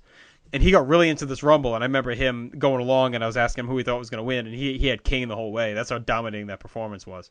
Yeah. So there you go. Number 6, Kane from 01. Yes. Number 7 on the list is one of my PIC's personal favorites, and that is, of course, because he took part in it, and that was Big Daddy Cool Diesel from 1994. He was only in for 17 minutes and 41 seconds, but 7 eliminations. 7 eliminations in 17 minutes. That's pretty impressive. Yeah. You do go by the law of averages. Yeah, he chucked a lot of guys out, and of course, it was the run that turned his career around. Yes. Yep. All right, number 8, we have another winner. That is Randy Orton from 2009, 48-23, but only 2 eliminations, as we mentioned. Not the most impressive winner of all time, but still a pretty good run to go for number 8 to win it all. Yes. Now we're going to get to some of our funnier ones, some of the kookier ones. At number 9, these are some of the ones you definitely don't remember. At number 9, the greatest number 9 of all time is the Big Boss Man, ironically. Well, we must specify. Not necessarily the greatest. We might have had to do some juggling because each guy could only appear once. So there might have been better number 9s, but those guys had to be used elsewhere. So yeah, this is the best possible number 9. Possible number 9 is the Big Boss Man from 2000. He was in for 22 minutes and 47 seconds. He only eliminated 2 guys, but in a Rumble where the roster was not that great, it's a pretty good performance. So. All right, number 10, we have Ted DiBiase Jr. And he actually makes it, and his dad doesn't in this list. I know. 2009 lasted 45-10, only 1 elimination, but he hung in there, helped Orton win it, and a good run for a young guy. Yes. Yep. At number 11, we have Carlito, who came in at number 11 in 2006, lasted 38 minutes and 29 seconds, had just 2 eliminations, but a pretty good performance for 2006. And maybe he wasn't lying around as much as Ray was, but he an impressive performance for number 11. All right, number 12, we go to 2003 for Rob Van Dam. Lasted 32-56, 1 elimination, but it was hanging around there towards the end. Was still pretty over at that point. So he was the best possible 12 we had. Yes. This one may not seem as impressive, but it was the only one at number 13 that was eligible based on our but I thought, time-wise and elimination-wise, it's not impressive number-wise, but when you look at the performance itself, I'd say it was pretty impressive. Yeah, and that is Vader, who came in at number 13 in 1997. He was only in for 11 minutes and 4 seconds, but he did have 4 eliminations. Should be. Oh, it's a typo. My bad. Okay, 1996, 11 minutes and 4 seconds and 4 eliminations, but he was a monster. And then he came back in and started beating the crap out of guys even more. So yeah, and that was, of course, his debut, and he just ran through guys. And I'll never forget him unceremoniously dumping Doug Gilbert. Vince would say. Yeah, Doug Gilbert landed with a thud. So. Yeah, so a great, memorable performance by Vader there. Yes. All right, number 14, we go to 1991 for the British Bulldog, his return to the promotion, his first pay-per-view in a couple years. 36-43, 3 eliminations. He was in there at the end, one of the last 4. So a good comeback for the Bulldog. In his first, really go-around as a singles guy. Exactly. And, of course, he would, guess what? Parlay it into a great year-long feud with the Warlord. At number 15... do I see a trend here? At number 15, we have another one of your favorites, and that is the Beast from the East, from Asbury Park. Of course, talking about Bam Bam Bigelow in 1994. 30 minutes and 12 seconds and 4 eliminations. Yeah, great run in that one. And, of course, the memorable elimination is when he press slams Doink out to the floor and, kind of, well, I was going to say ends that feud, but not really because they fought at WrestleMania. But it was a pretty nasty bump Doink took. But After watching the match at WrestleMania, you wished it ended the feud. So, all right, number 16, we go to The Undertaker in 2009, 32-27, 4 eliminations. I don't really remember that. Kind of undescript, but... Yeah, it was nondescript. But we couldn't use this 2007 because we had the other one, our number 30 might have been slightly better. At number 17... we have the late, great, and hopefully future Hall of Famer, Owen Hart. The King of Hearts came in 1996, lasted 20 minutes and 43 seconds, 2 eliminations. And really, this is one of those ones where there was a better 17 we couldn't use. There really wasn't a lot of good 17s. He was pretty much the best of the bunch there. Yeah, and he had a solid. I mean, that was probably the peak of his heat as a heel at that point. Yeah. Coming off the whole thing with Shawn in November and all that. So, and they would have their match the next month. And speaking of Shawn, in that same Rumble, number 18, his win, 26-09, 7 eliminations. Another great performance from him. He won the whole thing. His comeback off the injury. So, yeah, and I believe he is the only wrestler in history to win the Rumble in the teens. Right? Yeah, probably. I don't think anyone's run a Rumble in the teens. I think they've either won in the single digits or in the 20s. So, at number 19, the best, not best number 19, but our number 19 is Kurt Angle, who came in at number 19 in 2004, lasted 29 minutes and 4 seconds, but just 1 elimination. But he beat the hell out of a lot of guys in that Rumble. I forgot who eliminated him, but that was Sean dumped him, didn't he? In 04? No, that was the next year. That was next yeah, I forget who dumped him. But Goldberg? Maybe. Goldberg was... Or he dumped he dumped Goldberg when Brock That's came right. out, He came from behind when Brock came out and distracted him. That's right. Okay. All right. For number 20, maybe the funniest one here, is Greg Valentine from 1994. 20 minutes, 39 seconds, no eliminations. Of course, this is kind of a comeback. Just popped in for this Rumble and popped back out. But there were no better 20s we had available. So the Hammer, the master of the long, lengthy match, gets a showing here. I think he deserves a spot. He's in a lot of those early Rumbles. Yes, he was. The greatest guy we have coming in at number 21 is another guy that needed a spot here, and that's, of course, the Macho Man Randy Savage, future Hall of Famer again. 1992, 22 minutes, 26 seconds, 2 eliminations. But it's not just that. I mean, obviously, he beat the crap out of Jake, and he was all over the place, and he was one of the last 4. So definitely a superb performance. Maybe the best performance. Although it was 89. His 89 was solid, too. Was pretty good, too. But I think we had somebody else in his slot that was a little better. So we have him. Yep. We have him penciled in at number 21.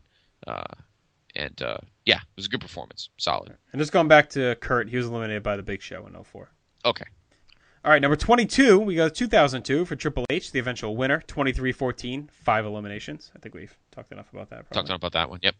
At number 23, we go to 1994 again. Well, we used 1994 a lot, huh? A lot of good performances in that Rumble. There were a lot of guys hung around for a while in that one. Yeah, and co-winner Lex Luger, who lasted 21 minutes, 58 seconds, and 5 eliminations. And as mentioned, he co-won it, but then did not get a win out of it at WrestleMania. He lost to Yokozuna.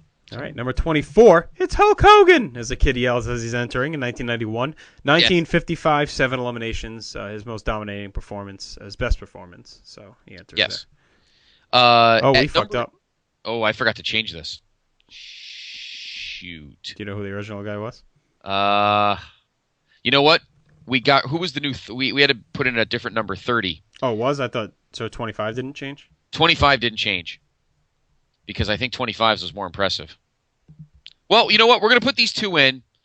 And... No, let's hang on. Vamp for a minute. Okay. Tell us how the match is going. I'll try and find out who we had. Okay. Well, let's see. Undertaker's still in. And Chris Benoit and Ric Flair are still fighting in the corner. Ray's already been eliminated. Rock and Austin are fighting in the other corner. Kane and Diesel... just a lot of pairing offs here. Boss Man has eliminated Orton. Carlito and Ted DiBiase are fighting in the near the ropes. Rob Van Dam eliminated himself by frog splashing Vader. Vader gets back in the ring, eliminates the Bulldog. Meanwhile, Bam Bam Bigelow is arguing with Doink on the outside. And oh, wait a minute! Oh, The Rock just got eliminated. Oh, Rock eliminated. But Flair came from behind and dumped out Austin. Can you believe that? Flair and Benoit continue to brawl in the corner. There's Shawn Michaels coming in at number 18, but Kurt Angle, who's in at 19, comes in early and attacks him. So they're brawling on the outside. Oh my God, McMahon! And look at the Hammer, looking in good shape. The Hammer making his big comeback. Shut up, McMahon! And all right, I'm going to change over 25. Okay. Because I found one that we should give. I think this guy deserves to be in there. Okay. And that is Mr. Perfect from 2002. Lasted 15-18. I don't think he eliminated anyone, but it was a great comeback. No one expected him to show up ever come back to the promotion after WCW folded, and he did. And that was a great nostalgia run, and the pop he got, the run he had, ended up getting him hired back with the company. So 15-18. You know what? That was one of the ones I remember when we were putting together this. That was one that I was going to keep, and then I realized that I had put. We could just say it was the blank spot of Bastion Booger in 1994. or Savage in 1991. Yes, exactly. Well, that was actually 25 though, Booger. Oh, there you go. Yeah. So. All right. At number 26. Well, I was supposed to have 25. So okay. 26 so 26 is from 1994 once again, and that is Rick the Model Martel, 11-22, 1 elimination. Of course, his epic run came back in 91, but it coincided with another guy that we had to put in earlier. So the Model with a great showing again in 94, and he deserved to be on this list. One of the early Rumble stalwarts. I think he was in like 8 straight or something to start. Yes, and was always in for a long time too. So always impressive. All right, at number 27, another future winner, or winner from this spot, and that was the aforementioned Yokozuna in 1993. 14 minutes, 53 seconds, but 7 eliminations. So he had an elimination almost every 90 seconds. Very dominating performance for Yoko. Yep. Number 28, another winner, Batista in 2005, 10:54, 4 eliminations. Yep. At number 29, probably the best elimination per time. Yes. In terms of average, and that is Sid Justice in 1992. He was only in for 5 minutes and 55 seconds, but eliminated 5 guys. So he eliminated a guy every minute. That's pretty good. And at number 30, making his surprise return to the Royal Rumbles, John Cena in 2008, 827, 4 eliminations. Yes. Some surprise names we don't have on here. No Mick Foley. No Bret Hart. No Bret Hart. Yeah, that's a shocker. Well, his win in 94 came at 27. And that was really his most impressive one. Yeah, no Warrior. But Warrior never really had a great Rumble run. No, and Brett really either, because Brett was always on the undercard in a title match or something. So he wasn't in many Rumbles because he was defending the title in most of them. So no Eddie. No Eddie. Rock. I mean, he was only in a couple, though. Yeah. Tito. He was another guy in a lot of them early. In a lot of them, yeah. Morocco, I guess. Snuka was in a few. No Piper. Nope, no Piper. Well, Piper wasn't in many, though. If you think about it. He was in 92. Was he in 93? No, he was gone by then. All right, so I'm going to give the nation a couple challenges. One, we want you to book and pick your winners for this Rumble, who would win and all that stuff. Yep. Also, if you can come up with a different rearrangement, feel free to post your version of this. If you can, if you want to change the numbers around and have some guys enter in different spots, and if you think there's better options, go through it and do it. It's a lot of fun to debate. So yes, all right. Just to give everyone a chance, we'll quickly buzz through it very quickly, so in case you missed any. I'm going to do it in the Vince. Oh, please, okay. I'll do it right in order for everyone. Doing the music in the background. Oh, I'm doing the music. There we go. Okay.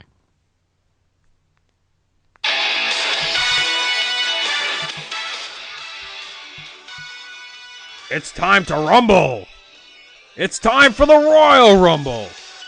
This year's entrants: Chris Benoit, Rey Mysterio, Ric Flair, The Rock, Steve Austin, Kane, Diesel, Randy Orton, The Big Boss Man, Ted DiBiase Jr., and Carlito.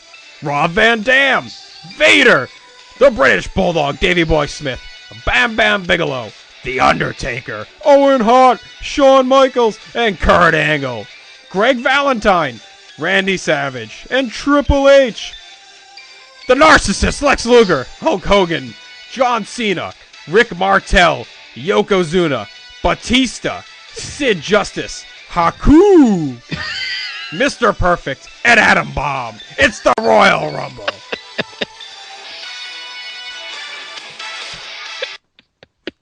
And Adam Bomb. Adam Bomb has a lovely voice. And Haku. You gotta get Haku in there. You gotta get Haku in there. And Axe, who else, Smash. Yes. And who else, Lord Alfred? Kato. And Sato. So there you go. PTB Nation, a little project for you. Book that for us. Tell us what you think. I'm interested to see what our it's almost like, like when they branched off to the separate promotions, our WWE Australian Tag Team Champions, yes. Michael McDonald and Dave Hall, touring. What was Dave Hall's town again? Ambi. Ambi. So, and then Michael McDonald says what? Chuka? No. Wandonga. Wandonga. That's it. Wandonga. So. Don't hate us if we fucked it up. Yeah, I know. Please cut us. Yeah. All right, so we hope you enjoyed this little special treat for you this weekend. I'm going to post this immediately, actually, so you have the whole weekend to get into the Rumble mode and post your lists and get into it. Remember to get your picks in. We're starting anew on the board, bigelow34.proboards.com. Go ahead and get your picks for the Rumble in there. And, of course, we're going to have the Rumble chat on the Facebook page this Sunday night, so we're looking forward to that. We'll be back next week with some headlines and I guess SummerSlam 1995, right? It should be an interesting show to talk about, I'm sure. So, yes. With that, Scott, it's been a long week, so I'm done talking to you until next Wednesday, hopefully. So, with that said, PTB Nation, thank you for all your greatness you've delivered this past week between the episode 100 and the Facebook page has been out of control, which has been so much fun to see everything going. And, of course, stay tuned for the Jason Greenhouse special announcement coming soon. So, with that said, for the last time this week, that is Scott Criscullo. I am Justin Rosero. Enjoy your weekend. Peace.